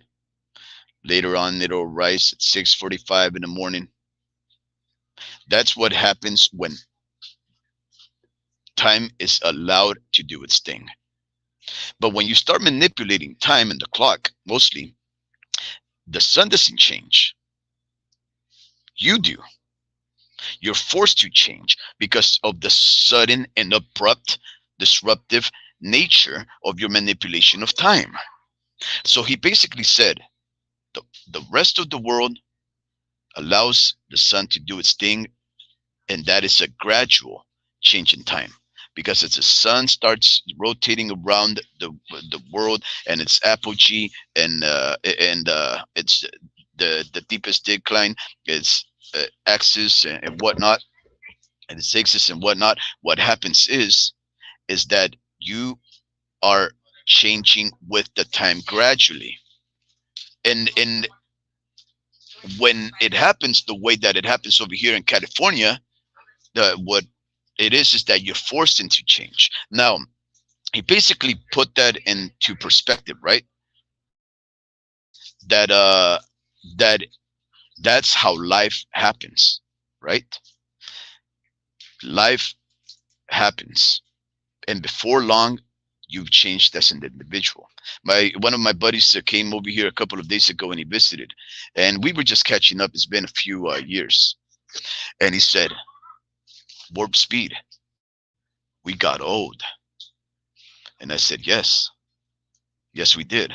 And just maybe a decade ago or so, we were having the funnest time of our life, hanging out with college individuals, partying, drinking beer bong, all kinds of stuff, smoking marijuana, waiting for the end of the world, all kinds of stuff. We were doing that just over a decade ago or so. And now we are past 10 years from those good times, and we've gotten older. But if you were to see each other every day, you wouldn't see the change. The 35-year-old me to the 40-year-old me, we look different. But we're the same individual. If you had grown up with me and see me every day of your life those past 10 years, you would not notice the change. That is called gradualism. That's what happens when you don't change the clock. Now, changing the clock and daylight savings time would be different to that. It would be like if I'm 35 I get into a car crash. I fall into a state of coma. I wake up 10 years later and I've changed. And I look in the mirror and I don't know who that is. That is abrupt change. Regardless of how things happen, ladies and gentlemen, change will happen in your life. It'll happen gradually or it'll happen abruptly. And you're probably saying, what does this have to do with the sport of boxing? It has nothing to do with the sport of boxing. This has to do with what I want you to do with your life, right? I want you to understand that we are changing, and change will happen. And I want you to change for the better. I want your circumstances to change for the better. I want you to have the best life. I don't want you to suffer unnecessarily if you are. I don't want you to be miserable if you are. I want you to not be complacent if you are complacent and comfortable. I will end it with this. When I was about 13 years old and I started to ruin my life by drugs and alcoholism, it didn't happen abruptly. I didn't have my first drink and then I was an alcoholic. No, I drank a little and then drink a little more and then drink a little more until before long, I was an alcoholic. I was reliant on the alcoholism and of course other drugs, but I'm just using alcohol as the example here. I became an alcoholic gradually, okay, over time. Nowadays, the life that we live in, you don't have the way to gradually destroy your life like I almost did with alcoholism and the consumption of drugs. You can destroy your life abruptly. Fentanyl and all of these other drugs can destroy you the first time you do it. Heroin may make you an addict abruptly, right? I want you to change your life for the better. I want you to find ways to be a better person. I became what they call in the punk rock movement a straight edger, a person that is completely sober. I don't drink alcohol. I don't do drugs. I don't smoke weed anymore. I took that abrupt change about nearly 5 years ago. I changed for my family. I changed for my health. After I gradually became a drug abuser and an alcoholic, I changed my life abruptly, like our leaders changed the clocks. But I became that person that was destroying myself gradually, like the sun will continue to move, irrespective of whether you move your hand forward or back in the face of a clock. We talk a lot of boxing here. This is the forte. This is the focus of this channel. I'm not here to preach, but I do value each and every single one of you that decides to spend a couple of hours of your day on occasion to listen to us. I value you. I respect you. And even though I don't know you, I love the concept that you guys would hang out with us, listen to us, exchange ideas, and hopefully grow for the betterment of our own selves. This 2024, 2025, for the rest of our lives, let's be better people. I bid you adieu. It's been fun. Thank you for hearing me out. I hope I didn't bore you, but I do wish you the best in life. Warp Speed is out.